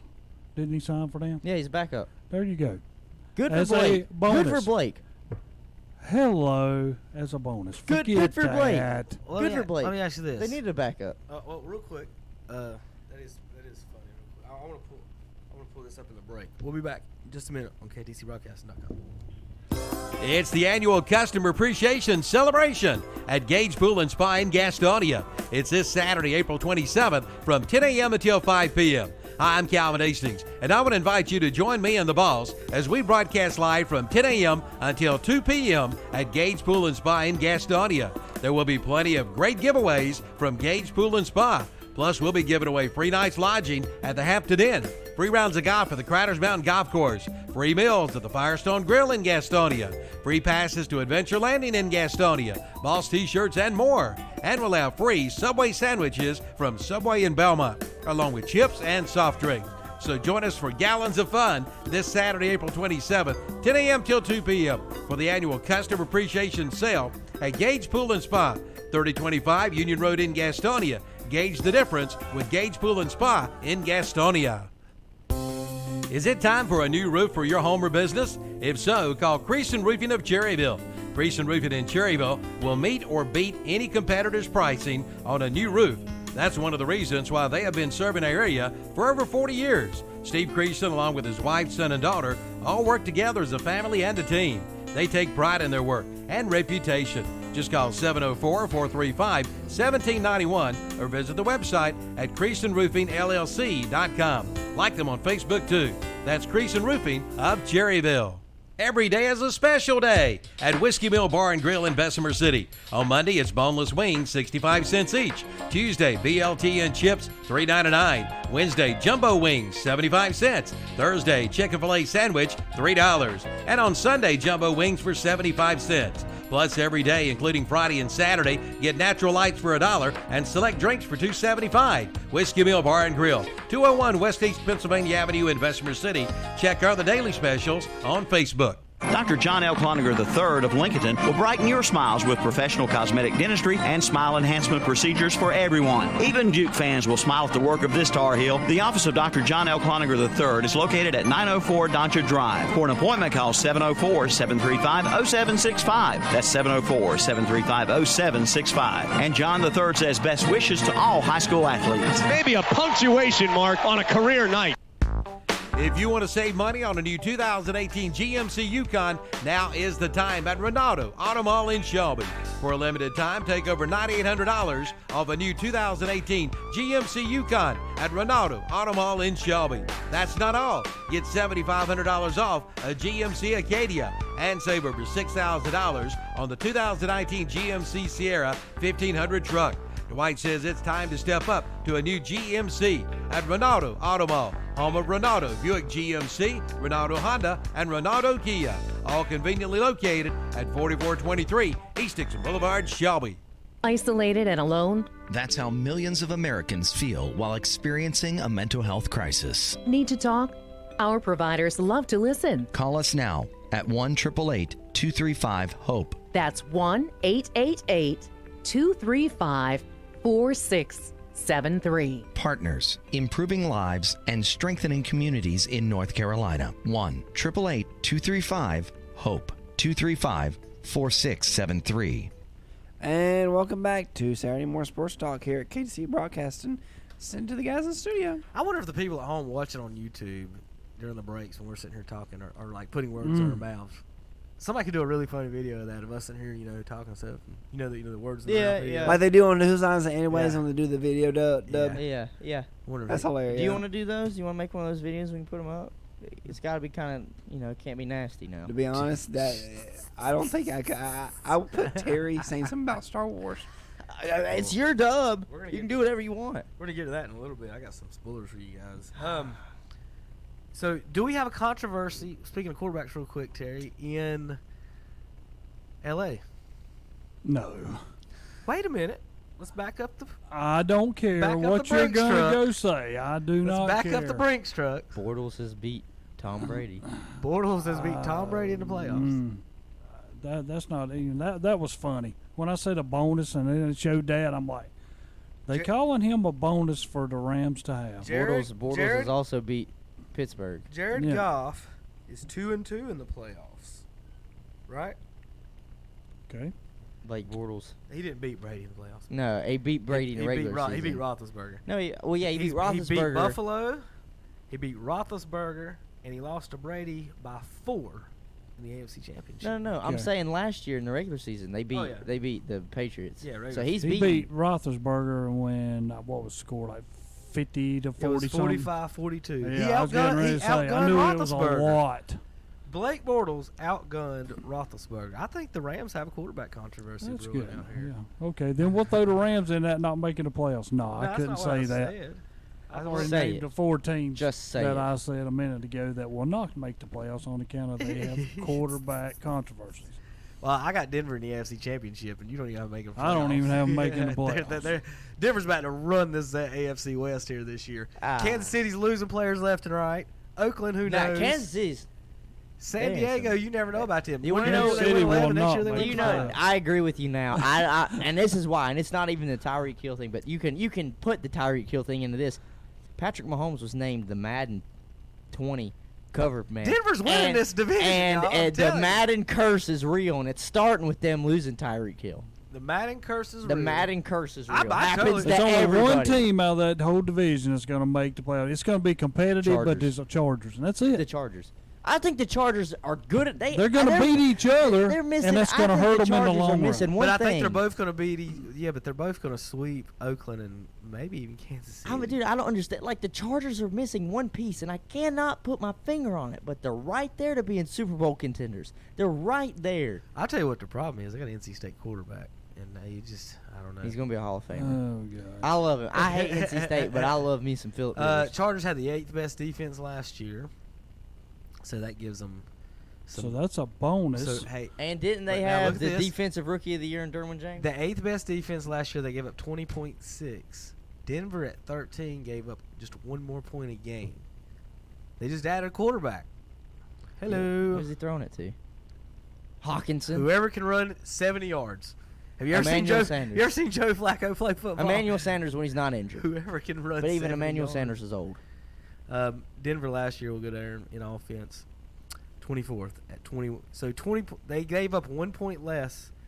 They scored 1 point less a game than they gave up last year. Think about that. Joe Flacco adds a touchdown a game. They're winning most of the Think about that. They're 24th with Case Keenum, and now he's in Washington. There you go. I want to blow my brains out. Just kidding. Listen, your offense was all. No, our offense was horrible. Think about it. Hey, Alex Smith snapped his leg. Your offense was 29th. And they were 24, so you're getting a better quarterback there. I mean, all right, let's get to the NBA real quick, the playoffs. We've talked a lot about football.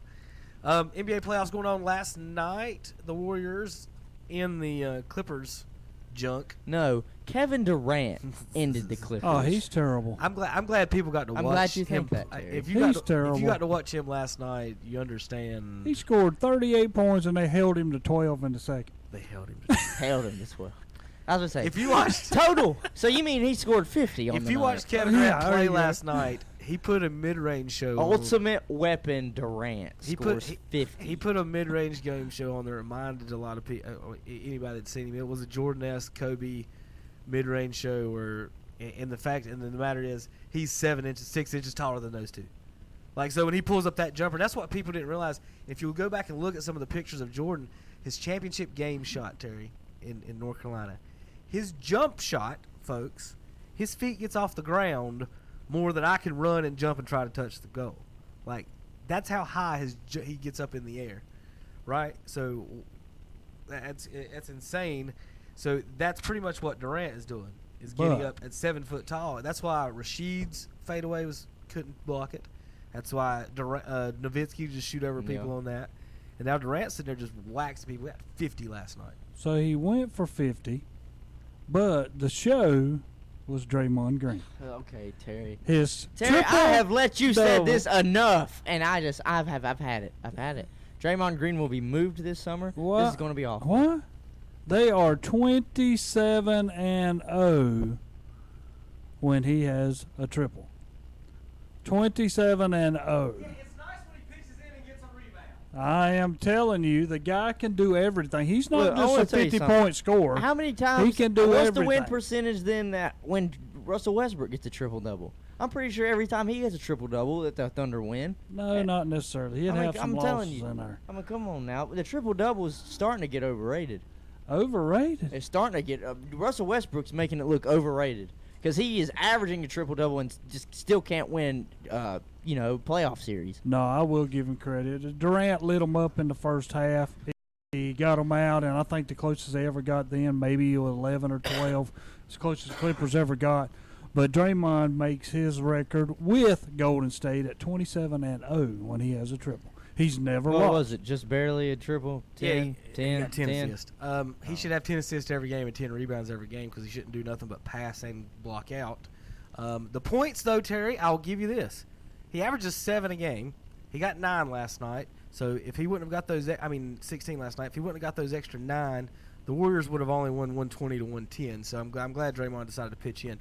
Warriors won by 19. Draymond scored 16. So you can do the math on that. Didn't need that. But we'll take it. He can pitch in and help out. He did what he's supposed to do. Yeah, he's 8 out of 14. Box out pass. Now, he's over 50%. Let's dive deeper into this and not just, the Warriors won last Durant was night. 14 of 15 from the line, by the way. Let's dive deeper into this because then this did go. That's a Jordan stat. This did go 6 games. Right. Against the 8 seed Clippers. Yeah. If that's not an alarm, big red button, we need to press it for the Golden State Warriors going into the next series. I agree. Here, I don't think it is. And here's no ultimate leader for the Clippers to me. I mean, Williams, people would say him. Listen, the Spurs are in Game 7 with the Nuggets. That's the 2-7. So the podcast I said today, that's going to be the most boring Game 7. He was like, I watched 2 games, don't remember anything from it. I don't remember anything from the games. He said just so boring. Well, excuse me. I'm gonna be honest. I forgot that was even a series. I didn't think the first round. A lot of times I don't even watch it. The only time you get anything is usually in a 4 or 5 series and stuff like that. Who's gonna play the one in the second round maybe? But Bucks and Celtics will start Sunday. I don't understand that. At 1 o'clock. Milwaukee and Boston were the first 2 that were done, and they're playing tomorrow. I know. I don't know. Yeah, the Raptors and Philadelphia start today. Tonight. Yeah. The 2 versus 3. I think Philadelphia can upset the Raptors.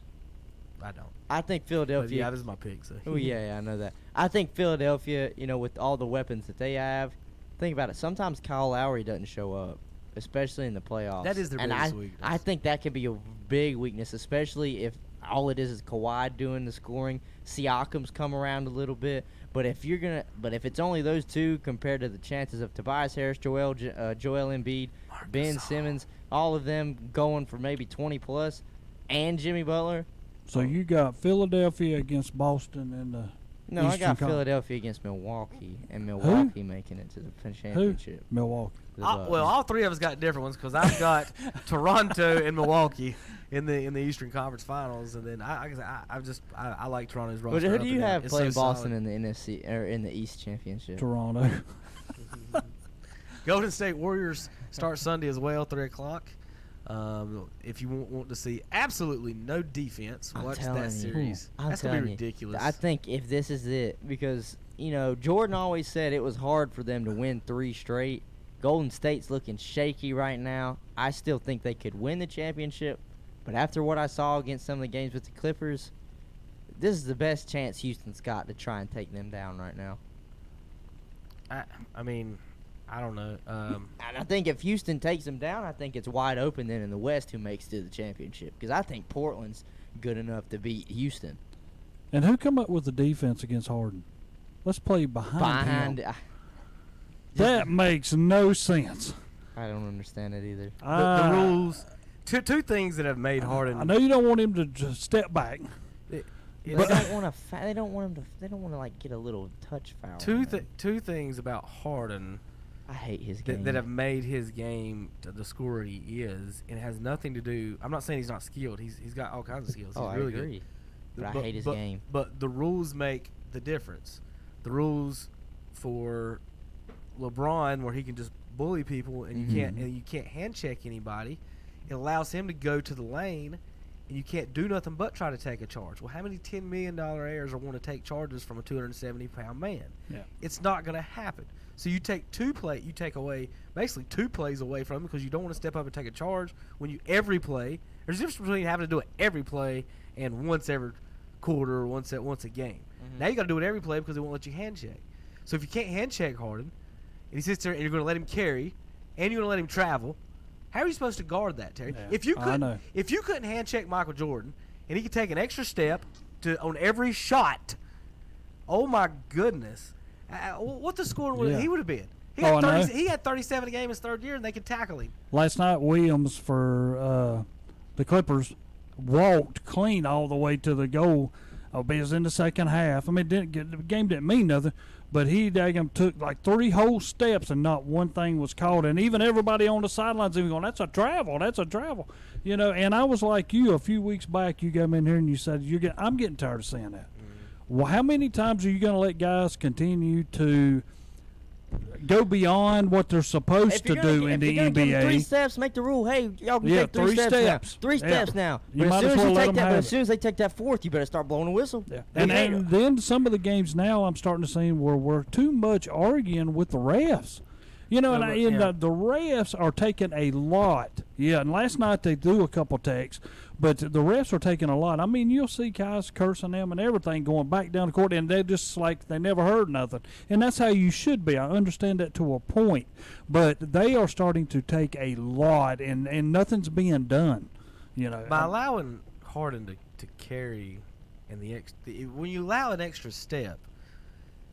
That's what makes his step back so dangerous. There's an extra step on that step back. It is. And as a defender, you can't stop everything. No. Like I can only take away certain things. So let's say as a shorter guard for myself, if I'm guarding James Harden back in the old days, I'm staying on his left hip. He's getting bumped. He's getting grabbed. He's all over the place. He can go right as much as he wants because when his shot pulls up, I want to be on that left hip. And I'm going to try to force him that way. But they can't even really do that anyway. And they switch on the screens. Yeah, they do. So you can't even – it's so aggravating just to watch because there is no defense. And then we sit here and say, well, James Harden's so amazing. Russell Westbrook's so amazing. Well, they're not really doing a lot, so in my opinion. But anyway, that's the end of that. Let's give our little predictions up. We got to get it out of here another break. We got some more stuff to cover. Game 7 in Denver tonight. I got Nuggets. I got Spurs. I'll take Denver. And then that'll be the end of the first round, setting up the next rounds. We've got Golden State and Houston. Then we've got Denver and San Antonio winner against Portland. Another series where people ain't less people are going to watch. I think more people will tune in just because it's Dame. Lillard's been playing awesome. Then of course we've got Bucks and Celtics. All the green you can handle for about 2 weeks. Fear the deer. It's going to be aggravating watching all that green. And then all the reds you can handle between the Sixers and the Raptors coming up. Any quick notes? Zion, of course, said he's going number 1. We're going to get into some college stuff here in just a second and talk about a lot of that. Quick tease on that. A lot of have you seen this Vegas sting, Terry? No. What they've done with the assistant coaches, I'm about to tell you about. Oh my goodness! There's a sting. Oh, they did a good one. Like pretty much every school, put it this way, in America, is paying everyone's.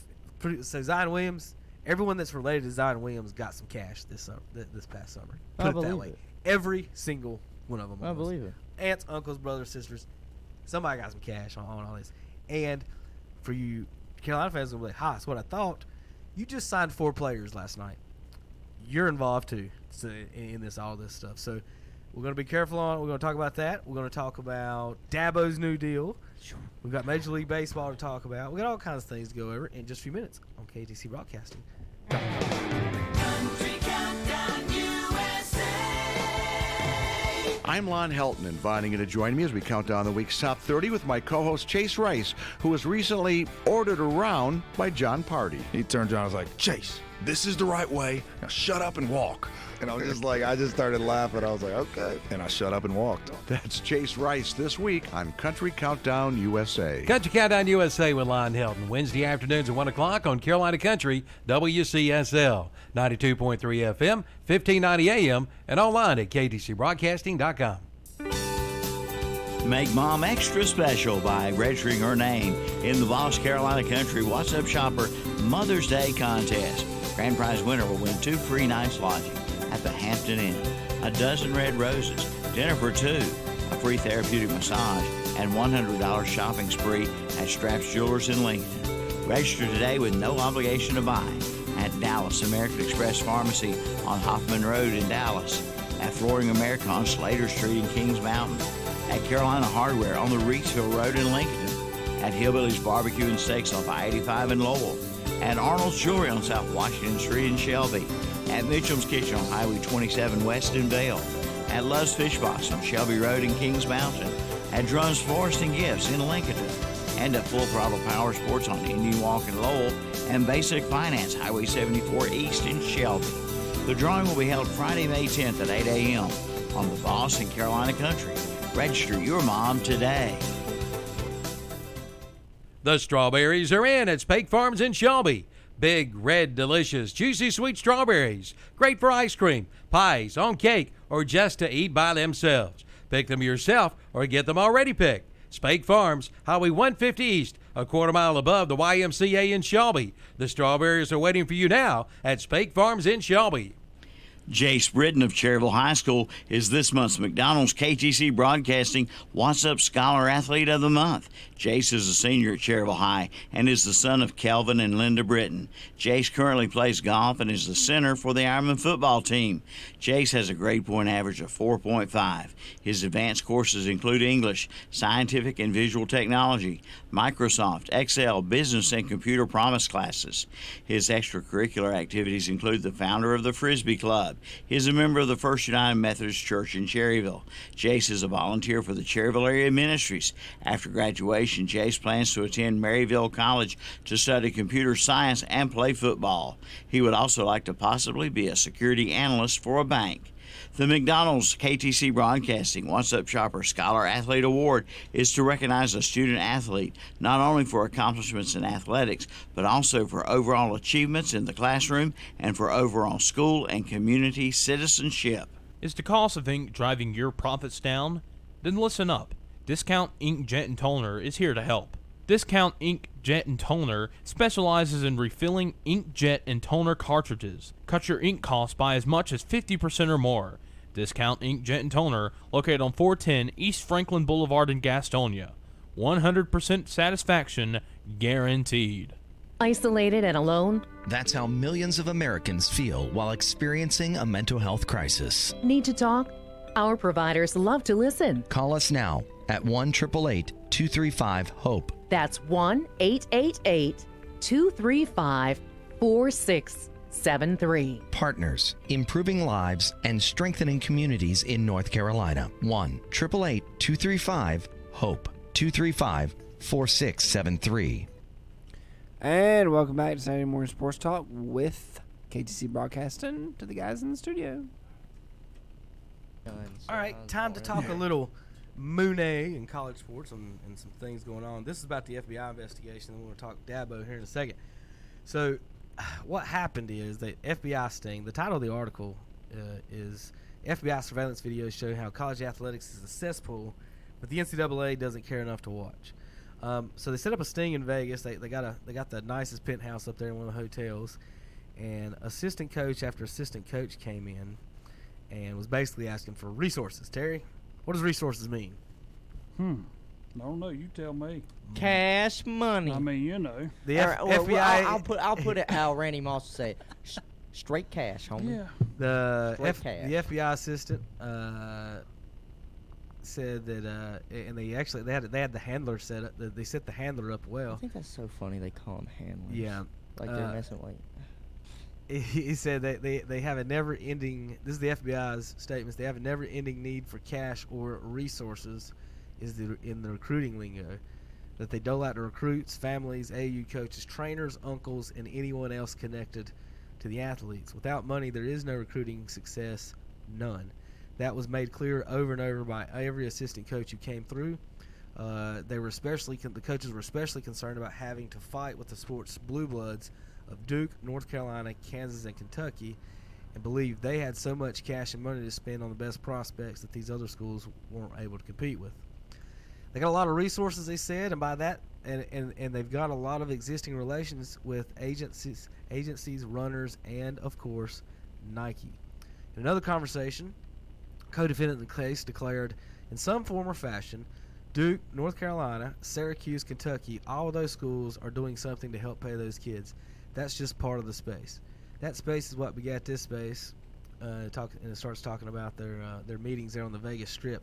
In and out, the universities came. Some idiots wearing their own school shirts, which included Good job, coaches from Arizona, Arizona State, Creighton, Southern Cal, TCU, Oklahoma State, Alabama, and a few other smaller schools came into the suites with their team shirts on. No, we're talking basketball, right? This is mostly basketball. That's what I'm saying. So I mean, Alabama, they probably did need to. Well, that's what they're saying. They got to pay the kids cash. Some got envelopes full of cash, $13,000 here, $6,000 there. Some people got monthly stipends set up. Others just had to promise to get any NBA-bound player they coached to sign with an agency or financial planning. So the college coaches are getting underhanded deals with the agencies. Financial planning and business management contracts with the handlers. So the coaches, if they steer them towards certain people, they get little kickbacks. And they specifically naming these big schools, guys. Third thing that stood out as most of the government played the hours of tapes in the courtroom was the casual anguish in some of their voices. This all seemed perfectly comfortable and normal, getting envelopes full of money from a couple of guys they've never met and didn't know in a suite in Vegas. So you've got hundreds of coaches who've never met these people offer them money. They haven't even been vetted. So that means if Terry Reinhardt right now has $15,000, he can go to one of these guys and says, "Hey, I want somebody going to state," and they'll work that way. Because they did not interview or look at it. All they said was, "Hey, we have a suite in Vegas. We got $10,000 to give out to you if you need it." And they came in coach after coach after coach. It was basically like a one of those sting operations, the Dateline, where they just sat there and had all these dumb coaches come in. Yeah. So this is the FBI investigation. One of the guy that was set up the handler said, "You have to have the resources and ammunition if you need it." Is what I told the UConn assistant Ralph Chilios on how the deal would help. Chilios got no money, but he pledged 1,000% support to the idea. Made it was clear he needed money for future recruiting. I'm gonna get down to Marvin Bagley here in a second. Bagley didn't choose Duke to the last minute. They were talking about, and all the money and all the plans were for him to be at USC. Everything, like this handler, did not know he was going to Duke. So all the money and everything that he had gave, he'd already set up people to come. One of the text or emails was him saying as soon as he gets to USC, we've got to be there to help him with all the money and everything to make sure you basically don't mess this up. And then a week later, the handler's like, he went to Duke. So how much money went to the Bagleys from them if it was more than what I was giving them? And that was his point on that. At one point, Clemson assistant coach Steve Smith showed up at the suite. He was particularly eager for anything he could get because he had a once-in-a-lifetime opportunity to get Zion Williamson, who lives an hour and 4-minute drive from campus. Why does he know exactly hour and 4 minutes? Because he's been illegally recruiting him for the past year, every day going to their school an hour and 4 minutes. In fact, so much, when he took the head coach, Terry, he had to pretend he got lost and didn't know the way and messed up his GPS. Well, this coach drove knowing the way and pretended to get lost. So, folks, this is FBI reports. This isn't me making anything up and saying. This is all FBI reports. He said he felt completely outgunned by Duke, North Carolina, and Kentucky because they have all the real resources that we do not. It's like me, Roy, Krzyzewski, and Calipari, Smith said on tape. He later implied that Clemson had resources too, and the close-knit nature of the school and small town located, it helps. So that's why our football is so successful. If you do it and use your resources at Clemson like that, you can really keep everything tight. So he's talking about the Clemson football program is involved. I was going to say, so Dabo is involved. Yeah, 93 million. We're about to get to that. Smith secretly met with William's stepfather one night at a locale, 30 minutes from the Strip. So this is Zion Williams' stepfather, meeting in Vegas along with these coaches. He said there was one direct request during the meetings. He testified that the crew gave $11,000 in cash to the AAU coach Brad Augustine on behalf of Louisville assistant Jordan Fair for recruiting purposes. Texas A&M throwing money that way. Let's see. USC assistant Tony Bland arrived at the suite straight off of the USC plane. The USC coach got off on the USC plane to collect $13,000 from Marvin Bagley. The coach said, when Bagley signs with USC, I need you guys to come on campus the minute he signs. We'll understand what he needs and we'll get all this to his family as soon as possible. In exchange, Bagley would come to their agency and to USC. Bagley, of course, played at Duke, and so did Williamson. So there's a lot of stuff in this, and you get here and read this article, and it just leads you. And we talk about it every time, and we always we're trying to get Terry to a point where he can agree for some type of monetary. No. But Terry don't want him to have anything. He wants it to stay the same. So I'm gonna give you a couple of examples. Dabo Swinney just got paid $93 million. He didn't make a single tackle this year. He didn't throw a single touchdown. He didn't do anything this year. He also took the junior quarterback that was a starter and put him on the bench to put a freshman in that led him to the national title. Does Dabo call plays? That's not the point. It's the point that he knew this guy was better than this guy. So this guy don't even call plays. That's why Nick Saban got his money, because they see stuff and this is what Terry thinks. Terry thinks that Dabo deserves $9.3 million, and the players deserve free Wi-Fi and cafeteria dinners at 9 o'clock. Now, Dabo, here's an example of how much Dabo makes. Terry says, well, go to the NFL if you want to make money. Well, let's see about that. There's 33 former Clemson Tigers in the NFL right now. Only 4 of those make more than Dabo. 33 NFL players out of Clemson right now.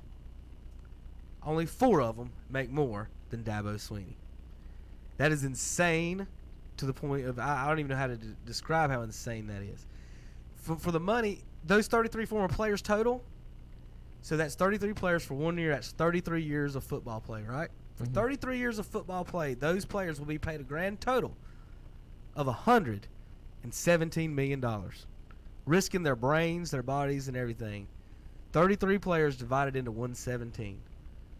Dabo, in 10 years of coaching without breaking a sweat, is going to make $93 million. One guy coaching deserves 93.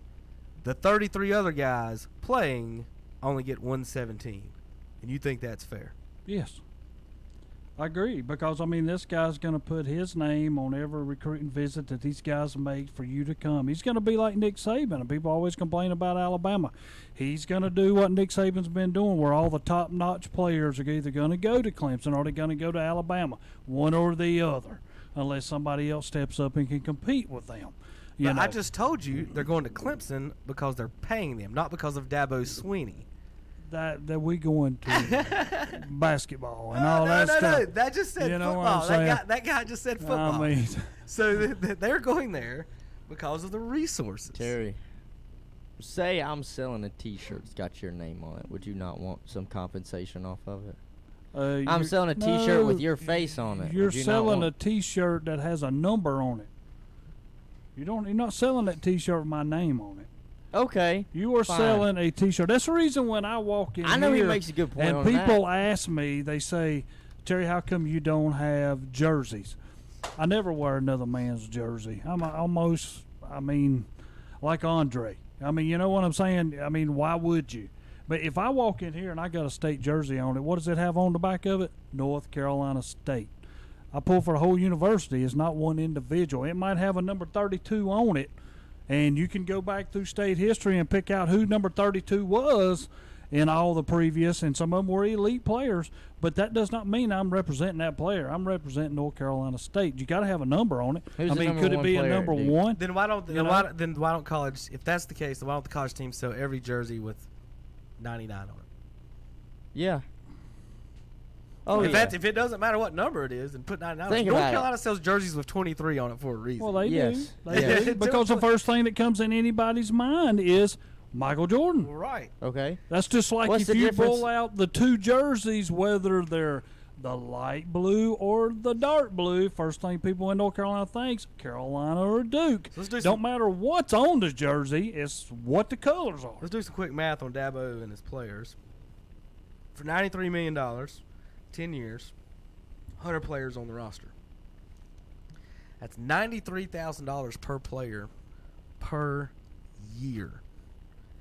$93,000 per player per year. Let's say Dabo says, I only want half of it. And he gets $48 million, whatever it is. Dabo, the players could get $6,500 a year. I'm not coming in there. They could be making 46. If Dabo took half, so Dabo could go home with $47 million. Is that a lot of money? You think he can live off $47 million? Some people can live off of $5 million. And then for the next 10 years, Terry, next 10 years, not 1 year, the next 10 years, every single one of his players, every single year, could get $40-some thousand a year for their time and playing. Now, if you do the math on that for it, say you're a senior, Justin Foster of Crest, if he got the whole thing, he'd get $360,000 for if they did the whole thing, and then if Dabo did half, they get $180. So they owe Justin Foster of Crest anywhere between $180,000 to $300,000 just on Dabo's contract alone. Not talking about they've got a movie theater now in there and a barbershop and all kinds of things, and the people working for it and that actually make the money aren't getting paid. It's pretty much like a Nike factory or an Amazon factory or any of these other factories where the head man gets all the money and the people that actually do the work aren't getting any of it. I still sit back. If you're going to go and, like, say basketball and you're going to go straight out of high school on into NBA, we've already showed that doesn't work anyway. When they were doing it, there was not that many elite players who come out on top in the NBA. Some of them didn't even play. Real quick before you go on that. But is it not a success, Terry? Is it not more of a success to come out of high school, be on an NBA roster for 4 years, make a couple $1 million, and then go on with your life, which you could go to any college you want with that money, or go to college for 4 years, not make any money, and not go to the NBA? You could be like, one of the players that just aren't good enough when you could have made the NBA and got paid for those 4 years. But you could have come out with a degree. No. I just said you go back and buy one. No. You can go to school at 25. Terry, you go to school anytime. But Terry, Terry, can you go to school right now and be a doctor? You could. Think Okay. about it. But Terry, think about That's it. what I'm saying. All these guys that are getting paid for basketball, they're only staying a year. They don't even think about going to finish it. I know. Which is exactly They're why not coming back. Which is exactly why they need to implement the football rule. Except at least let them come out of high school where they got to stay 3 years. Because Quinnen Williams last night, when he got drafted 3rd overall, he said, I've done my time. I'm going to the draft. And then when he was getting interviewed, he said, I made my mom a promise before she passed. I'm going to get my degree. He's already been there 3 years. So he's only got an extra year left to get his degree. It makes that scholarship worth a little bit more that they keep getting every year. And they don't have to go much further to get that degree. I agree if you stay 3 years. No, I know that. That's what I'm saying is they if need you're to. not, then you come right out of high school. If you think you're good enough, let them go. You know what Yeah. I'm saying? I'm with that. I think that's how the NBA is going to start allowing it. That's It fine needs with me. to be that way. It Yeah. needs to be the way. It's going to make the But college game better, I think and which so. will make the professional game better. You're not going to get these kids that think, oh, I can come in here and do something after only a year of learning the game in college, and they actually turn out to be busts. You're going to have actually a little bit of a seasoned veteran come out. That was cool back in Jordan's day. Stay Yes. about 2 or 3 Oh, years, yeah. win a national championship on the college stage, and then go in the pros and be dominant. I mean, if you just go back now- to when it was first, and this is a while ago, and Yeah. Hunter, you weren't even born then, but, you couldn't even play as a freshman. Yeah. You had to come in your sophomore year, you was Yeah. able to go in and play. Yeah. And I think that's how stuff needs to be done now. If you're good enough, go on. If not, you come to college. But they got to be a minimum of at least 2 years, but it should be it's 3. to me, and a lot of these colleges agree with me, and I think the NBA is just now seeing it. The one and done thing, it's a waste of a scholarship. The dude's No, I only agree. there. He's only in school for 3 or 10 4 months. months. Yeah, not Yeah. even. And then he said that's exactly what Ben Simmons said, and the NBA should have looked at everything he said and said, okay, that's how all those guys feel that Yeah, are the and one he done. is only He allowed said- to even he said, go I'm up for only the here- first semester. Yeah, he said, I'm You only don't here have to for go to second. basketball. He said, I don't even care about class. I'm Did you not see even, I'm not even going to be here. Did you see the kid from Michigan State's tweet?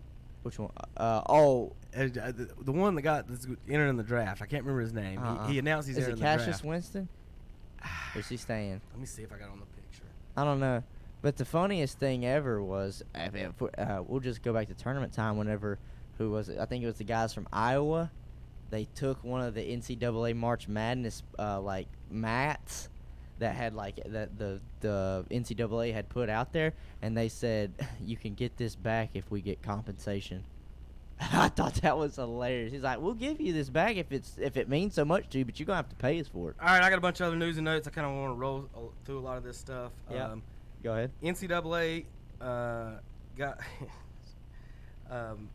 has come down on California Poly. Yeah. For their Poly. cash stipends, and we had a caller talking about the stipends a minute ago, and here Cal Poly just got hit by the 2-year ban from bowl games. Yeah, something like that on Okay. So what they did, Postseason play essentially. they were giving cash stipends to the students, $800 for books. I saw that they were giving them more money than necessary. $800 for books.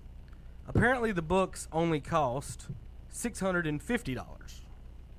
So the NCAA that's if I did my math correct, it's an extra $150. So yes, the That's a couple NCAA meals. is punishing Cal Poly for giving student athletes too much book money.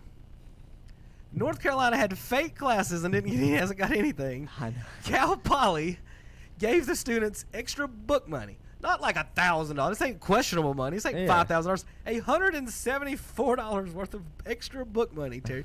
You better not use that. You go buy a book for $175. Well, just think, some of those school libraries, Chaz sold they his cost out the wazoo for just notebooks and stuff. That stuff will yes. be gone in a heartbeat. Chaz sold his shoes to a teammate who got guys the same shoes as he does, but just sold them extra to him, and he got suspended. But they got suspended for books. I thought that was just dang hilarious. The one I'm talking about, Michigan State player was in a group project. Mm-hmm. So he texts the group project, "Hey guys, I'm not going to be in the group anymore." And this girl got sassy with him, like, hey, if you're not going to do the presentation on Thursday, your name's not going to be on the final report. And he's like, no, I'm not just coming back at all. Yeah, he's probably like, I'm going to the draft. Like, I don't care. I don't. Pretty simple. Like, listen, She was lady, getting on listen, about girl. it. I don't think you understand what I'm saying. I'm going to make millions. I could care less about this group project. Yeah, he didn't need his name on the group project. Yeah. Hassan Whitesides. Did you see this? You know who Michael Avenatti is? Yeah. The Stormy Daniels Trump lawyer, porn lawyer. He's embezzled $2 million from Hassan Whitesides.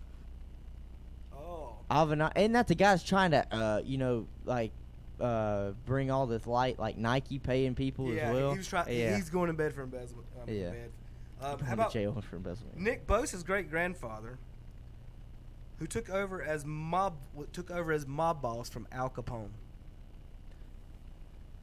Okay, the Bosa family's officially Bosa's great grandfather crazy. is Tony Accardo, who took over as mob boss for Al Capone in 1943. Lived in a 22-room mansion in Illinois with 2 bowling alleys, a pool, and he bathed in a tub made out of black. All the Bosas, starting with his dad and his uncle and his brothers, that they were all first rounders. Nick Ward. And You heard of him? then their grandfather turns out to be a mob boss.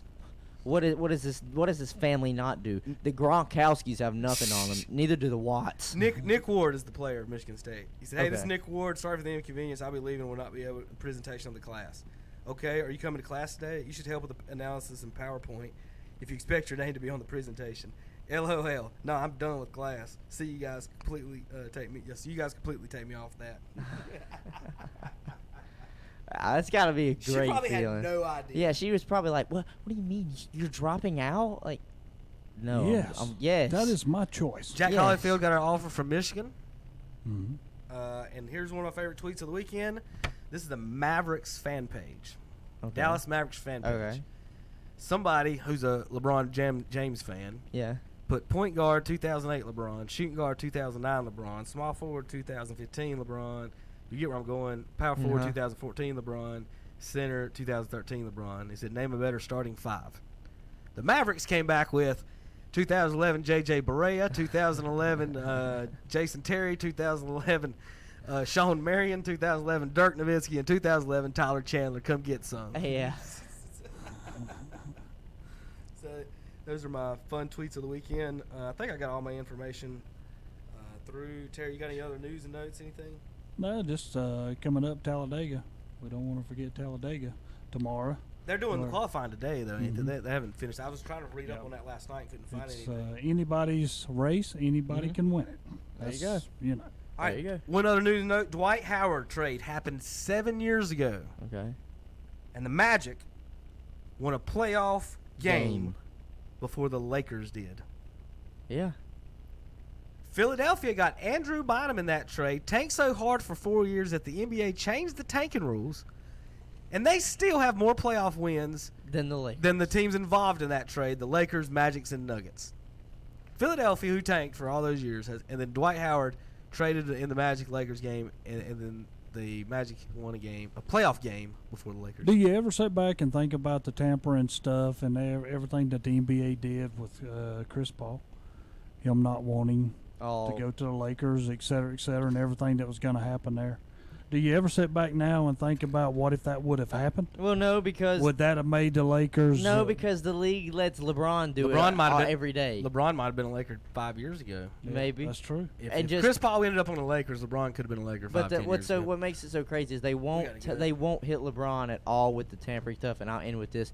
But the tampering was probably the whole reason why Magic Johnson stepped down. One, he probably was tired of LeBron, and two, he said, I want to be able to be a fan and talk to these other players. He wanted to. He said, my coach. Yeah, he said I wanted to go to Dwayne Wade's final game, but it would have been tampering. So, all right. But LeBron can. We really didn't get to Major League Baseball. You got anything on that? We kind of talked some. I never want to talk To about me, Kansas it's City. still kind of early for baseball, really. Kansas City right now. They think about it. It's still not even the end of April yet. We're close. Yeah, but we had a lot of we're stuff not this there. week to go over. NFL draft, NBA folks had some fun with all this today. Coming up, KTC. JP, pull up your schedule in there. I think we got some Talladega racing this weekend, of course, on WCSL 1590 AM 92.3, and some Atlanta Braves baseball, I believe, right? Yep. We got the money lines 300 at 12:30 p.m. today. Then we got Colorado at Atlanta Braves today at 7 5 p.m. Tomorrow we got the Colorado Atlanta Braves at 1:05, and then we also have the DACO 500 at 1 p.m.